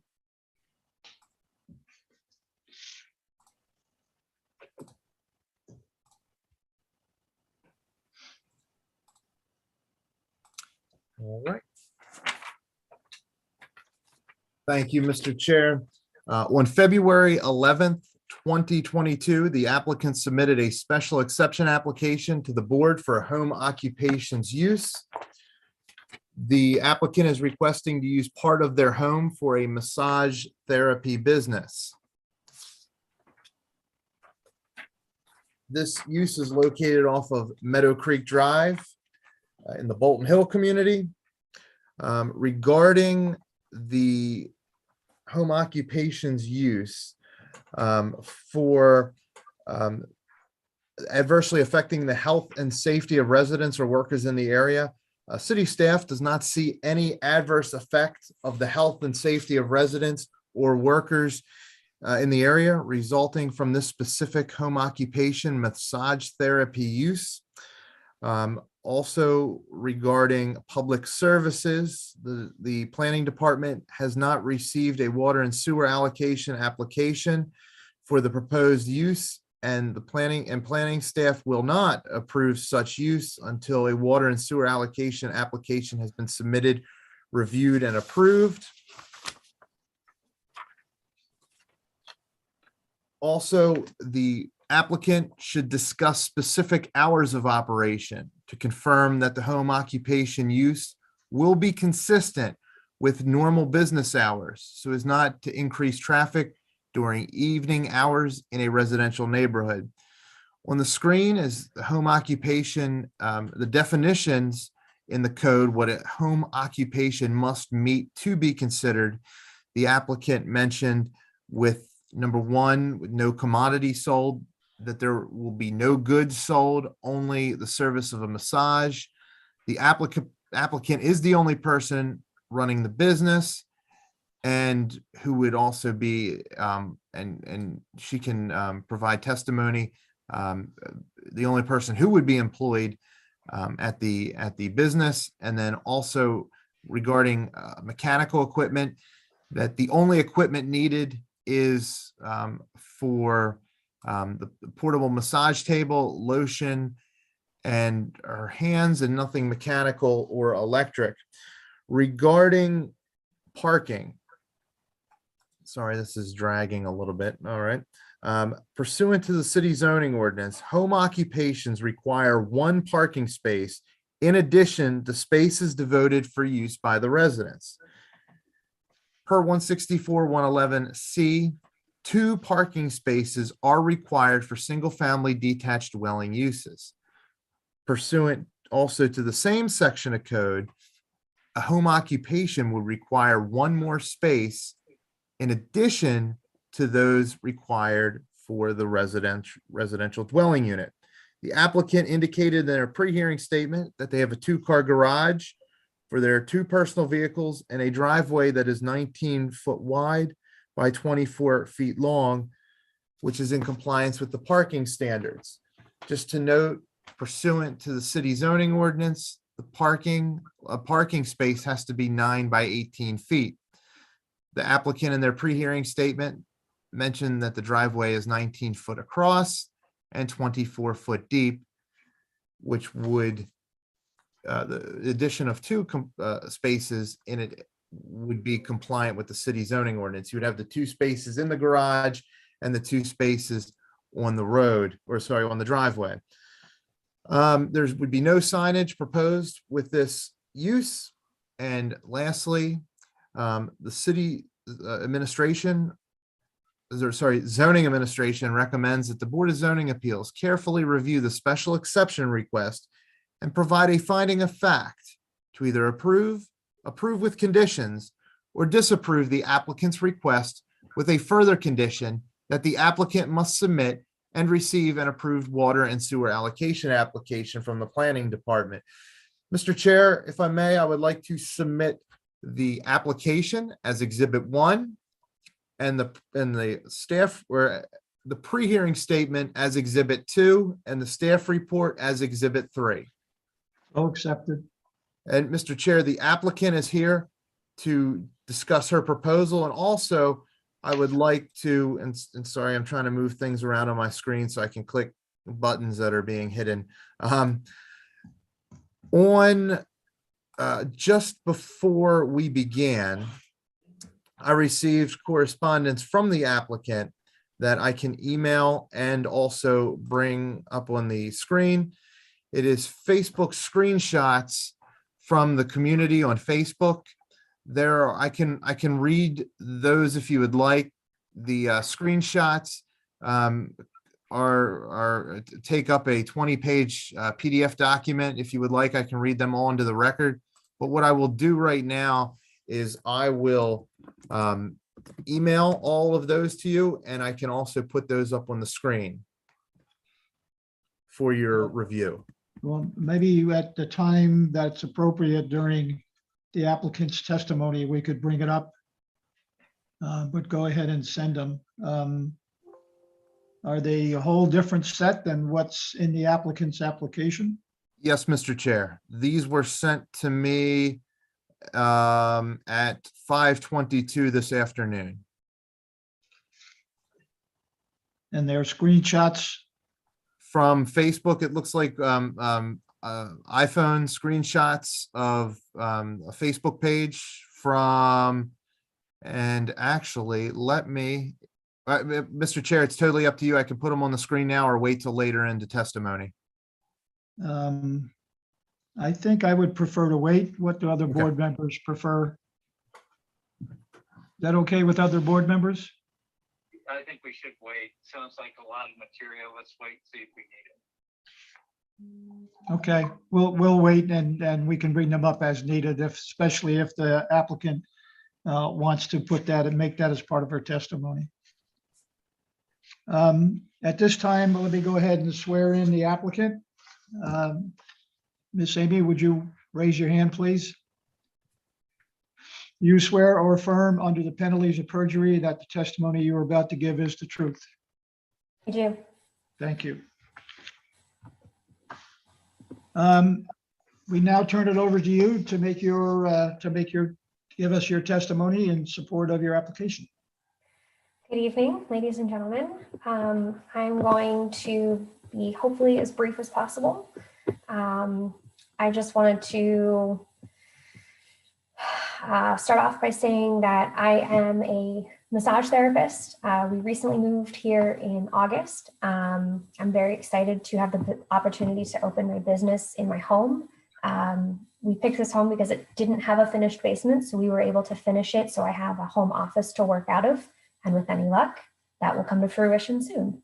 The plan is really simple. I am the only person that will be working with and for me. I intend to have a very low-key clientele. For massage therapy is like a max of 15 people a week, and that's what's considered full-time. So I don't want to disturb any of my neighbors. I want to make sure that everyone that I see is taken care of, and that means not basically not doing anything that would anger the neighbors. So my business hours that we need to touch on, they're going to be 10 to 4, Monday through Friday. I like my weekends with my family. Because of the 15 people max a week, it's like 4 or 5 clients a day at an hour each. And that's if I get that many people every week. And that'll build up to. I also do out-call right now. So I work with Towson University women's lacrosse team. I worked with Johns Hopkins University swim team. I worked with a linebacker on the Ravens. So my clientele is mostly sports-based. So really low-key people.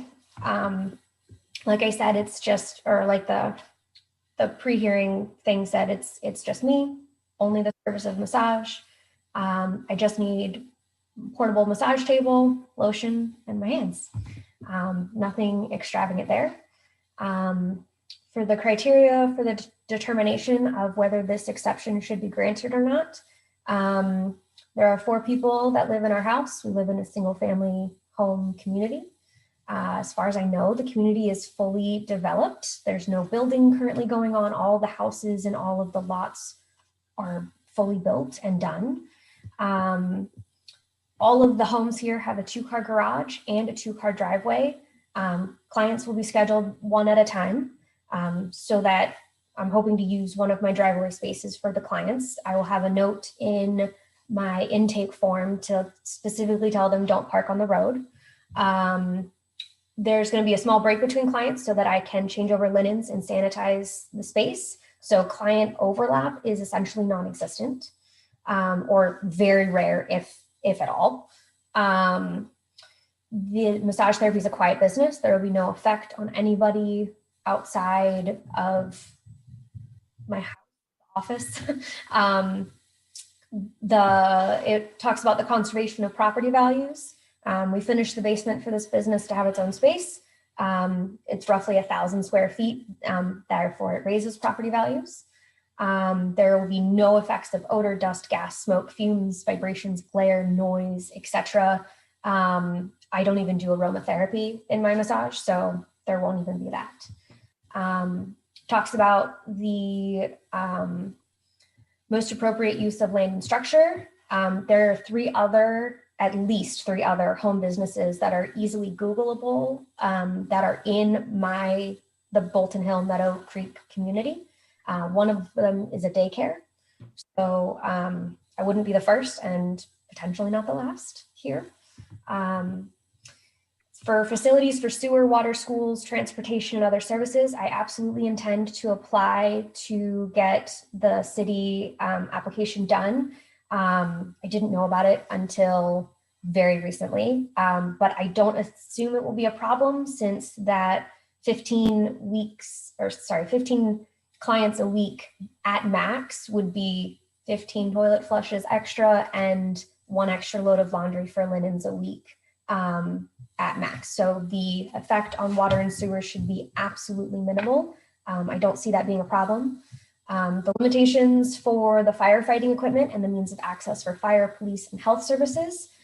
We expanded a window in the basement specifically to provide a second point of entry for fire services in the event of an emergency. And we do have a whole house sprinkler system. For the traffic conditions, for facilities for pedestrians, such as sidewalks, safety zones, parking facilities available, it's 1 client per car. I don't intend them to do any street parking. They will be using my driveway. In a community of over 150 houses, many people here do park on the street. I'm hoping to not have my clientele be part of that car. Sorry, not be part of that specific street parking. The contribution that the proposed use would have would not be in deterioration. It won't be bringing down the neighborhood in any sort of way. It goes on to talk about health and safety over existing public services, which I think I already talked about. It's a quiet business. As far as I can tell, I meet all of the application guidelines. I would love to know if you guys have any questions. I'm always open for questions.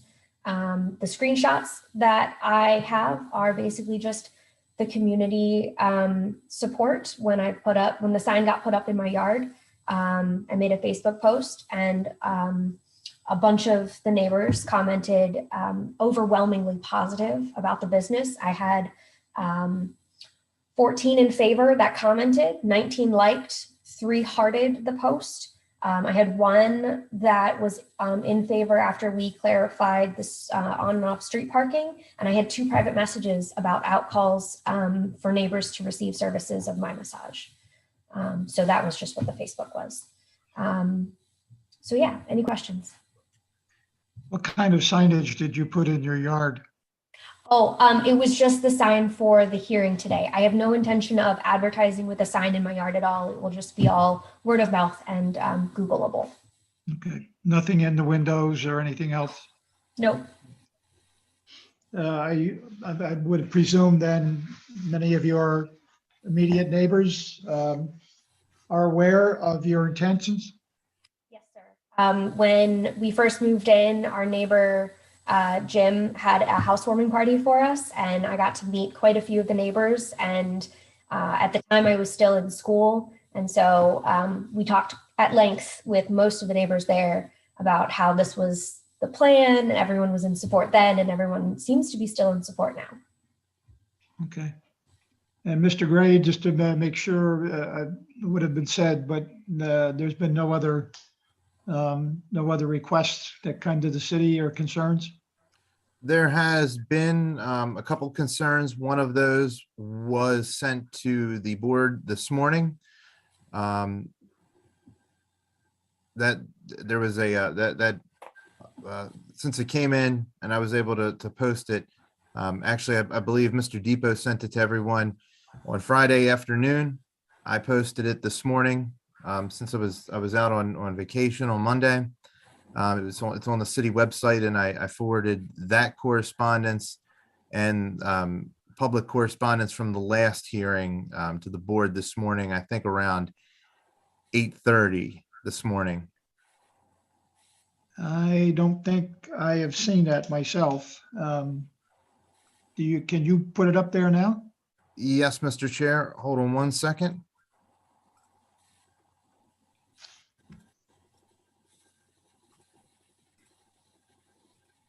Oops. There we are. Can you blow that up a little bit? Yes, Mr. Chair. There you go. Thank you.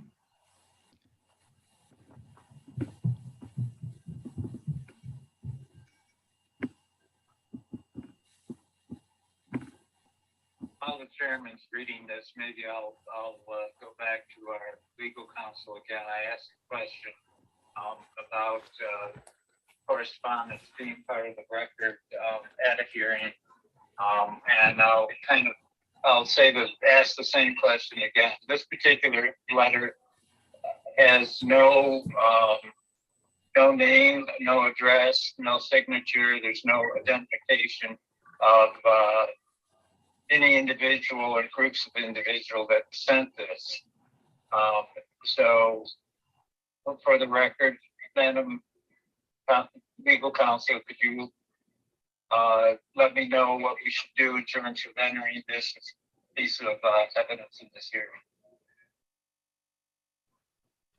It is up to the board to accept it as an exhibit. It was submitted, and I don't know that it prejudices the case in any way to accept this or the Facebook postings as an exhibit. But again, you are allowed to give it whatever weight you deem appropriate, given the issues you have raised. Thank you. This is Andy Kyler. I actually wrote the letter. Am I able to speak?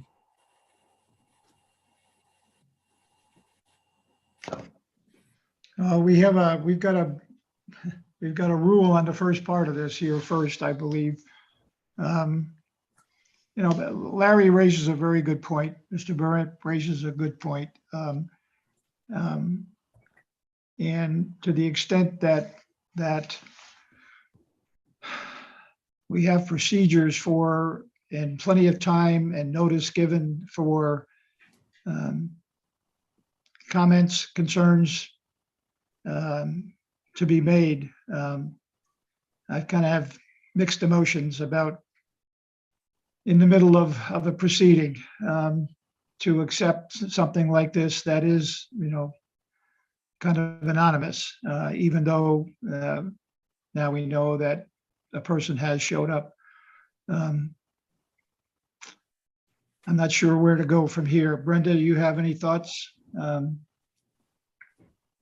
I think if we accept this, we also have to bring up the other Facebook posts that were made in conjunction with this letter. I'm assuming it would be on opposite sides of pro and against, but I do think we have to hold the same weight to both. And obviously there's mixed messages if it's just saying current residents when it's not all of the residents, obviously from the previous conversations that we've had from Andrew saying that the other things have come into. Mr. Chair, if I might, Yes, think please. that we have someone in attendance, Mr. having a hard time reading the name, Kyler, I believe. That's correct. Who says he wrote the letter. So maybe we don't even need to address whether you accept the letter. Maybe you can just accept his comments. I'm willing to accept his testimony in lieu of the letter. That might be fine with me. I think in total openness, it would be best to hear what he has to say if there's an addition to this. And before you do that, then I would like to swear you, Mr. Kyler. Will you raise your right hand, please? Do you swear or affirm under the penalties of perjury that the testimony you are about to give is the truth? I do. Thank you. Go ahead then, please. Okay. And I apologize for the letter. So under current residence, I was referring to myself and my wife. I'm not saying this applies to opinions of anybody else in the neighborhood, just my wife and I. Okay, We've good. talked to one neighbor that's in agreement, and I didn't put my personal information or signature on there because when I spoke to Mr. Gray earlier in the week, he asked me to remove any personal information so it could be shared on the website. So that's why I didn't put my name on there, but I apologize for the mistake. And Would you be willing to give us your address so we know what your proximity to the applicant is? Yes, sir. We live directly across the street. It's 332 Meadow Creek Drive, Westminster, Maryland. Okay, thank you. You're welcome. So our main concern isn't the nature of the business. And we mean, no harm to Miss Knierim and the business and what she wants to provide for herself and our family. Our biggest concern after we've lived in the neighborhood for 8 years. I've been a resident of Carroll County for 46 years. And our biggest concern is the increasing traffic in the neighborhood and a business exception increasing this traffic more. So directly behind us and which would be directly across the street from the applicant is 2 churches and the Ark is also there. That's 0.2 miles from it. And then if you move further to that side, there's another structural business about a half mile away. And Westminster Airport is right there about a half mile as well. And then when you head in the other direction, so that's from 97 side, and then people are using Meadow Creek when 97 is detoured or is just a different route. They use our road to cross over to the other side, right out of the applicant's house or left out of ours, which takes you in about 0.8 miles. You're at Route 140, which there's several other business complexes on that side. And the traffic through the neighborhood can get bad at times because of people using that as an alternative to Route 97 and crossing through our neighborhood, especially when it's a detour, but people do it regularly as well, just as a different way to get to and from 140 to 97. And then our neighborhood, while building is done in the neighborhood, like Ms. Knierim stated, but it's not a mature neighborhood. It's a neighborhood where it's mostly growing families. Just in our house and the house directly to the right and left of us, there's 10 kids. And 5 of those kids will be 16 within the next 3 to 4 years. And that's just our concern, is it's a growing community and there's going to be more cars. And when there's more cars, there's more chance of them being parked alongside of the road, which everybody has a right to do. But there's been one incident already in the last 5 years, and it just decreases the visibility. And that's really our main concern. It's just the increasing traffic, and we are no expert, and I'm no expert on zoning. That's the job of each of you. But we just wanted to make sure that you had an accurate picture of the neighborhood and the area in which the business was being operated. That's all that I had. Well, thank you very much for your input. I guess I would ask, have you taken any other steps, contacted anyone else, especially within the city of Westminster structure, with concerns, and maybe try to see if there's some way that the city could assist in at least doing maybe a traffic study or having the police to come out and kind of monitor traffic if there's any potential for, violating speed limits or parking or things like that. I mean, these are ways that the city works to protect its citizens. Those are alternatives if those concerns continue. From my perspective, we try to look at the whole of every request, and those are amongst the considerations. So appreciate your input. But I would offer you that there's other ways to validate your concerns as well. I understand. Thank you. Yeah, we just think that the residents of a residential community should be given priority over making an exception to several businesses. I just think the overcrowding needs to be considered. That's all. But I'll take other steps we can as well. I understand. Thank you very much. All right. Thank you. Is there any other questions of Mr. Kyler? Okay. No. Okay. Let me come back to Ms. Knierim. Do you have anything else you want to add to your testimony? And then we'll see if there are any questions, and we'll go from there. Nothing to add, just to reinstate max 15 clients a week. The plan always has been to have them use one of my driveway spaces.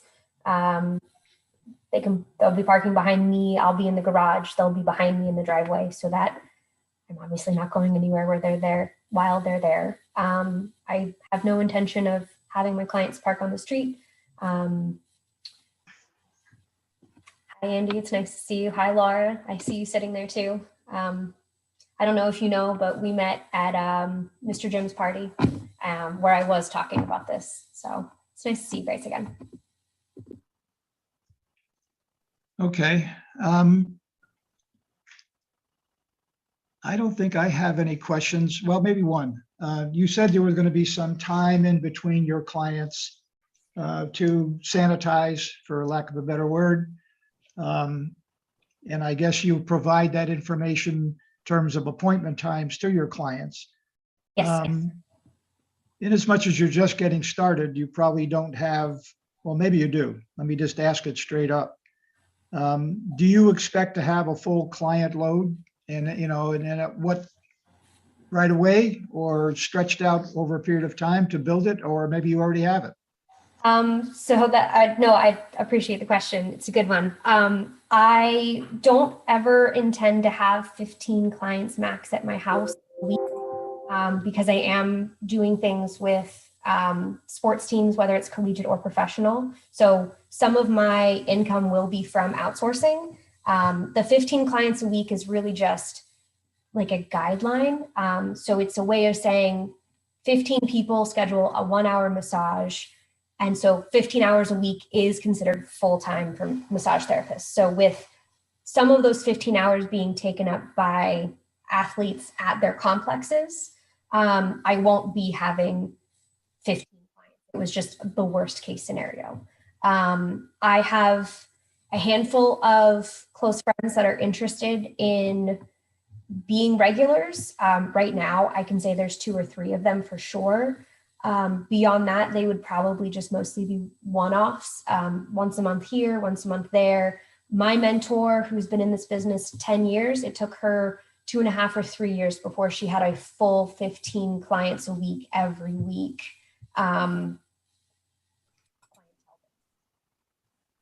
What's a reasonable expectation of not number of clients per se, but the hours that clients may prefer? So reasonably, clients do prefer nights and weekends, but with my husband's schedule, I'm able to go to them for nights and weekends. To be completely honest, this is something I just love to do. I love to make people feel better and move better. So I'm not looking at this as like I must make X number of dollars a year.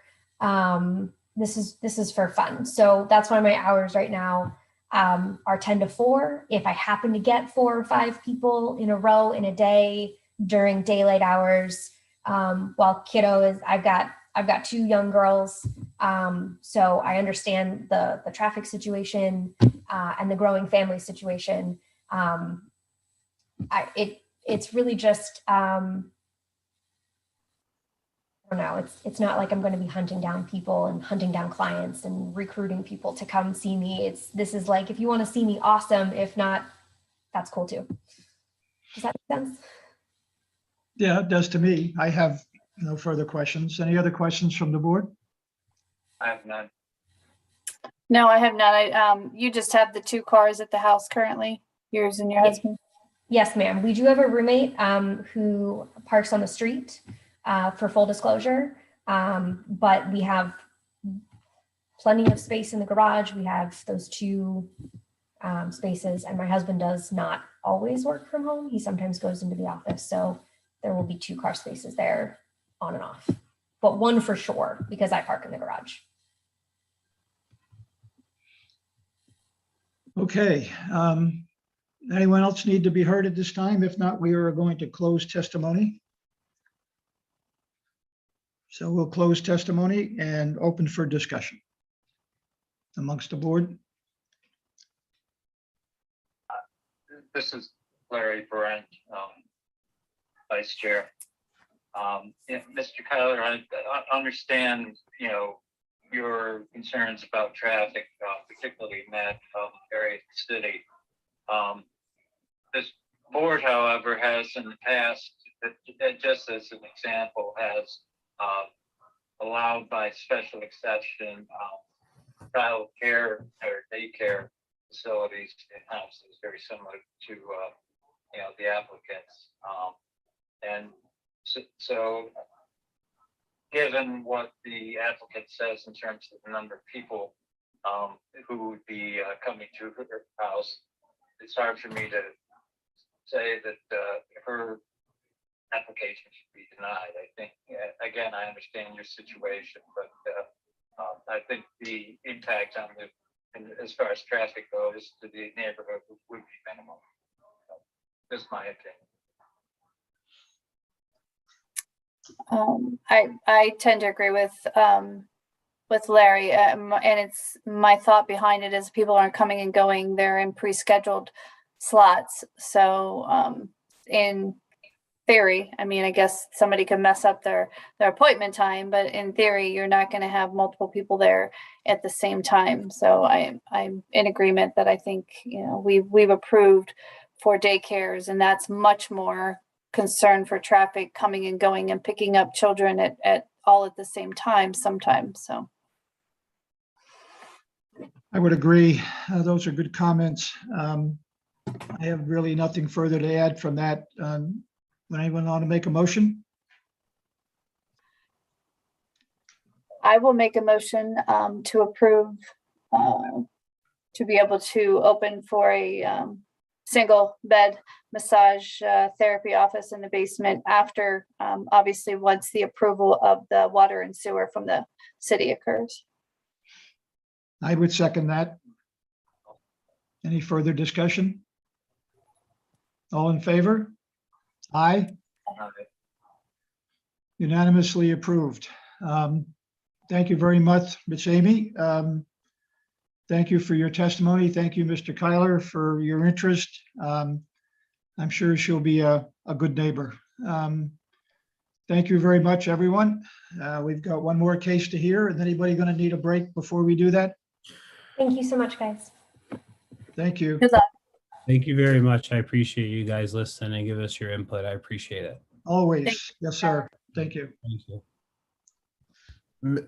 Mr. Chair, if I may, I Yep. just need about a 20-second break to get the charge cord for the laptop. Okay. Thank you. I'm going to take a quick break myself. Thank you.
I think we are all back.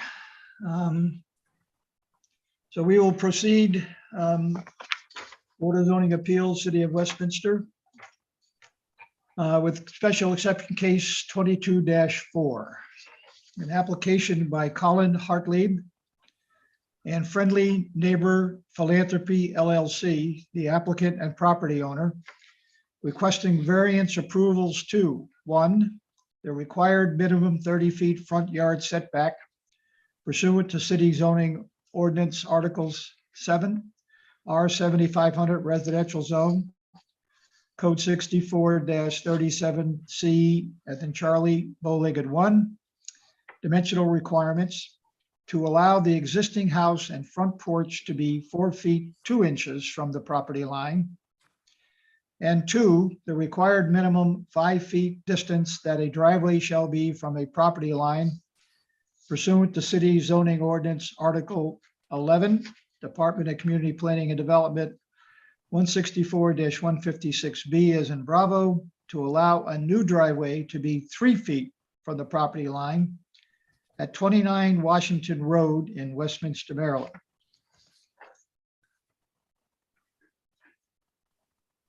Mr. Gray, with staff report, staff summary, please. Thank you, Mr. Chair.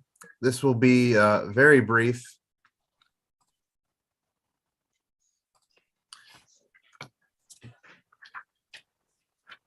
On February 11th, 2022, the applicant submitted a variance application to the board for property located at 29 Washington Road.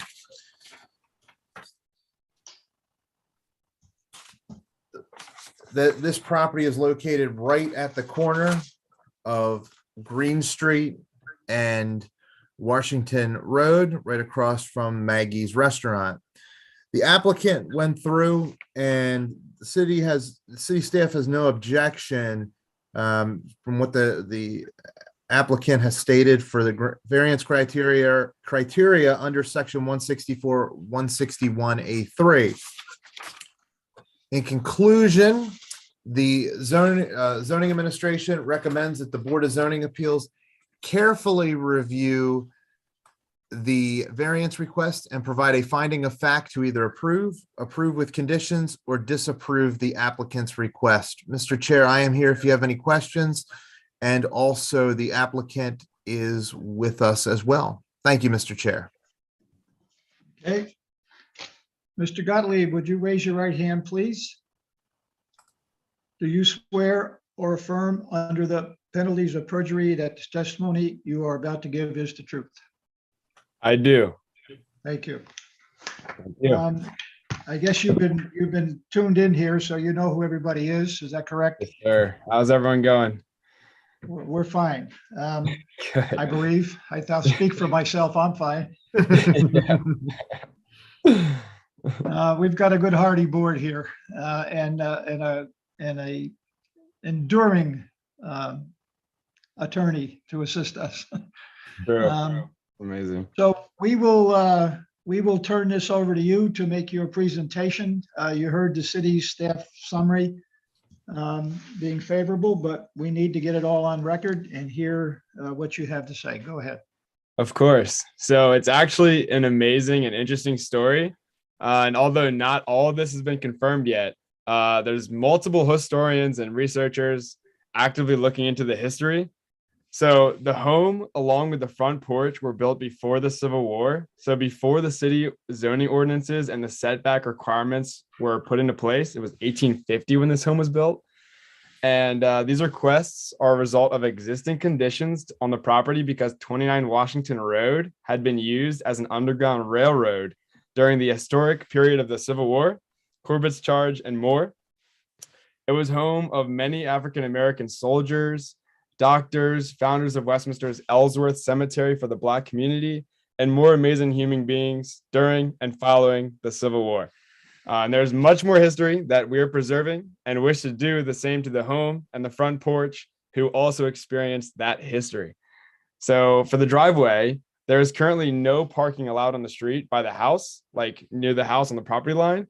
So allowing the variance would stop us from having to park like far away from the house and crossing the street every time we go to the house, like with groceries or when we're doing renovations to the property.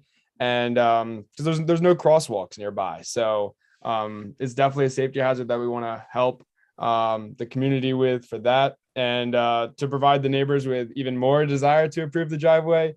We're only requesting a 3 feet setback variance so we can plant landscaping between the property line and the driveway for privacy. And during the BZA hearing and talking to as many neighbors as possible, I love my neighbors, they're amazing. No one has brought up negative comments about this use as a detriment. And I also got written approval from Jenny Utz, the owner of the apartment complex adjacent to where the driveway is to be installed. And I did purchase this house like this in bad shape because my dad owns a nonprofit that helps disabled veterans. And we were looking at this project for a disabled veteran. And the owner of the house told us about the owners wanting to sell Washington. So we went over there. And that was when we made the purchase to buy 29 Washington. And we're very happy about it. I want to repair and refurbish the look and the condition of when it was built in 1850. But some of the locations for the posts, railings, and more will all be kept the same size.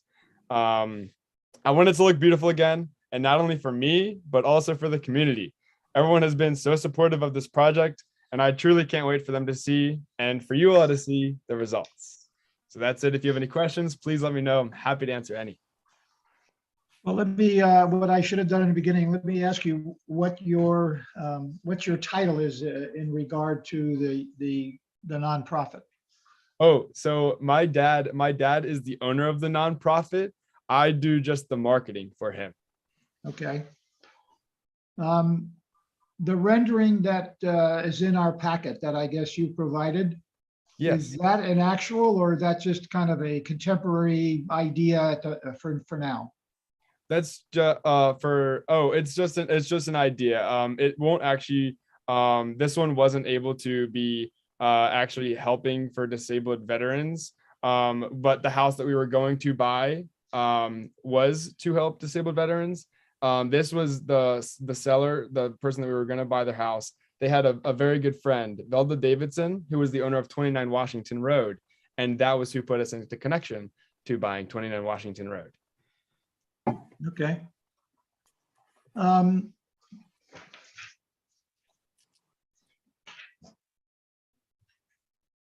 The hand drawing that you provided seems somewhat adequate, but I'd like you to really talk to that somewhat in detail in terms of what you envision, in the absence of any formal drawings, which of course all would have to follow in order to get this done. But could you talk to that some for us at least?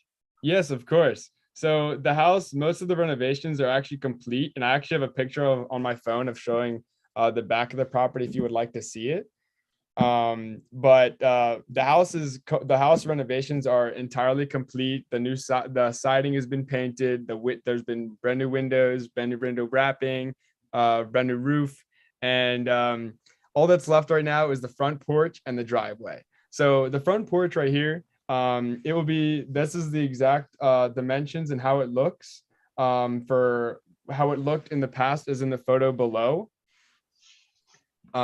If you want, yeah, so it'll look exactly the same as the one below, but it'll be the colors that as seen in the pictures with the posts and the railings. It'll all be looking the same.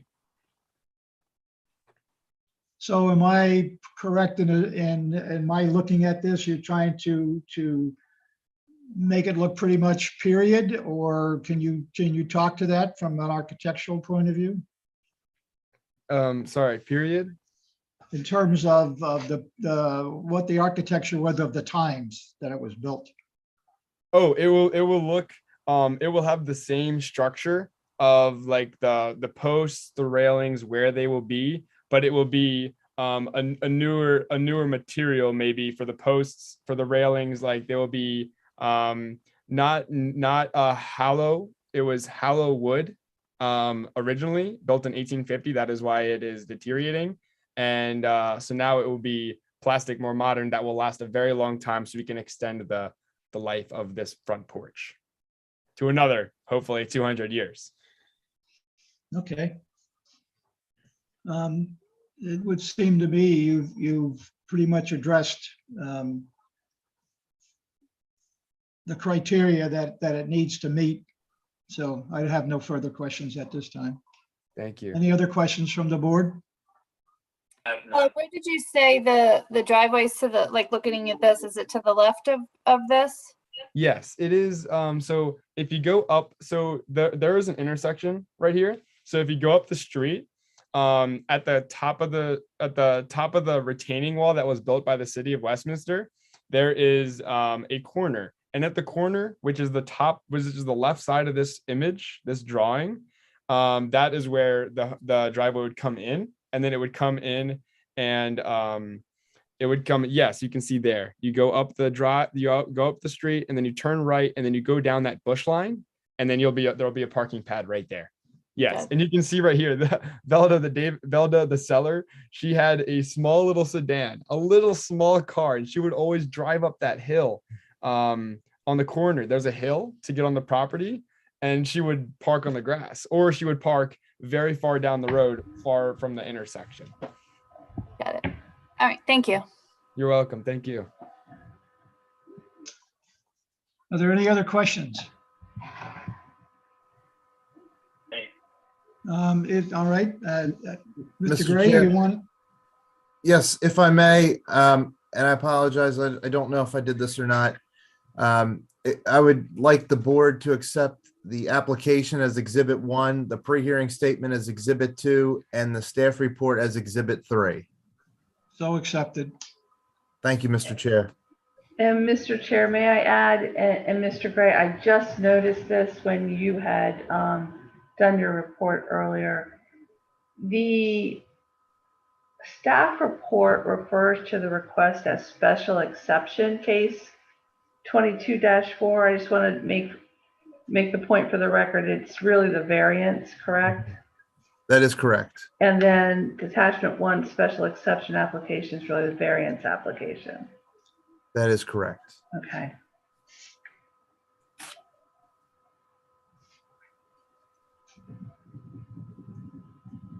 All right, we'll close formal testimony at this point. Is there any further discussion amongst board members? If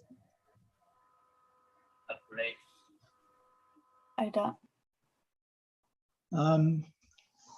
would anyone like to make a motion? Or I will make the motion that the application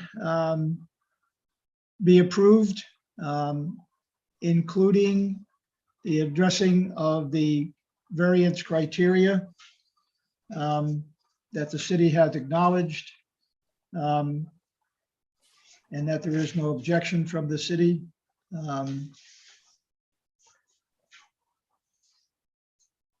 I'll second. And I was going to say, and do I have a second? Seconded by Mr. Larry. All in favor? Aye. Do I need to add more, Karen, at this point? Do I have to get back to those criteria again? I mean, this is. So we can talk about this at a later date if you'd like, but whenever we are going to approve an application or even not approve an application, it is beneficial for the record and for the person writing the decision for the board to go through and acknowledge that the criteria have been met or not met in which ways. But you acknowledged that the criteria have been addressed, that staff had acknowledged that it had no problem with the application, so. Okay, I wanted to make sure that was adequate at this point. All right, just we have a vote, unanimous approval. So you are approved. We We appreciate what you're doing with that old place. I've looked at that place a number of times. I happen to be a retired military guy, not Wow. disabled. Well, I am disabled, but that's another story. I guess what you're saying is you are not going to be using it for disabled veterans at this point, but that was the initial idea you had. Yes, that's what we are in search of homes Okay. to be able to provide those services. All right. That's good. I, as an old veteran, I appreciate that. I will definitely let my dad know. Thank you. All right. Thank you very much. I guess that's it. If we have any other business, then I see not by Mr. Gray shaking his head. Everybody, thank you for your patience. And thank you. Good luck to you. Do well. Thank you so much. I actually had one quick question. Sure. How soon can we start the work? Well, you've submitted your documentation as needed. If you've got everything you need from the city, Andrew, can you confirm that? Yes, Mr. Chair. For me to sign off on the Carroll County building permit application, I will have to have the signed decision in hand. So once Board Attorney Ruff and the rest of the board agree upon the final written decision, and Mr. Chair, you sign it, then I can email that to the board, the applicant, and then sign off on the Carroll County building permit application for the project to move forward. Okay, and I guess I would be remiss if I didn't defer to Ms. Ruff about the timing, since we just went through 3 cases tonight. Yeah. And I'm not sure anyone has to hold any weight over the other, but I'll leave it up to you to let us know what you can do. It will be my goal to get all 3 decisions out to you next week. Wow, that would be great. So hopefully by the end of next week, Mr. Hartley, everybody will be satisfied. And this is the back of what it looks like now. So we want to make it beautiful out front, but this is the back. Wow. That's quite a transformation. Right? It's a lot of work, but I love it. The historic look from the road is what I've always liked.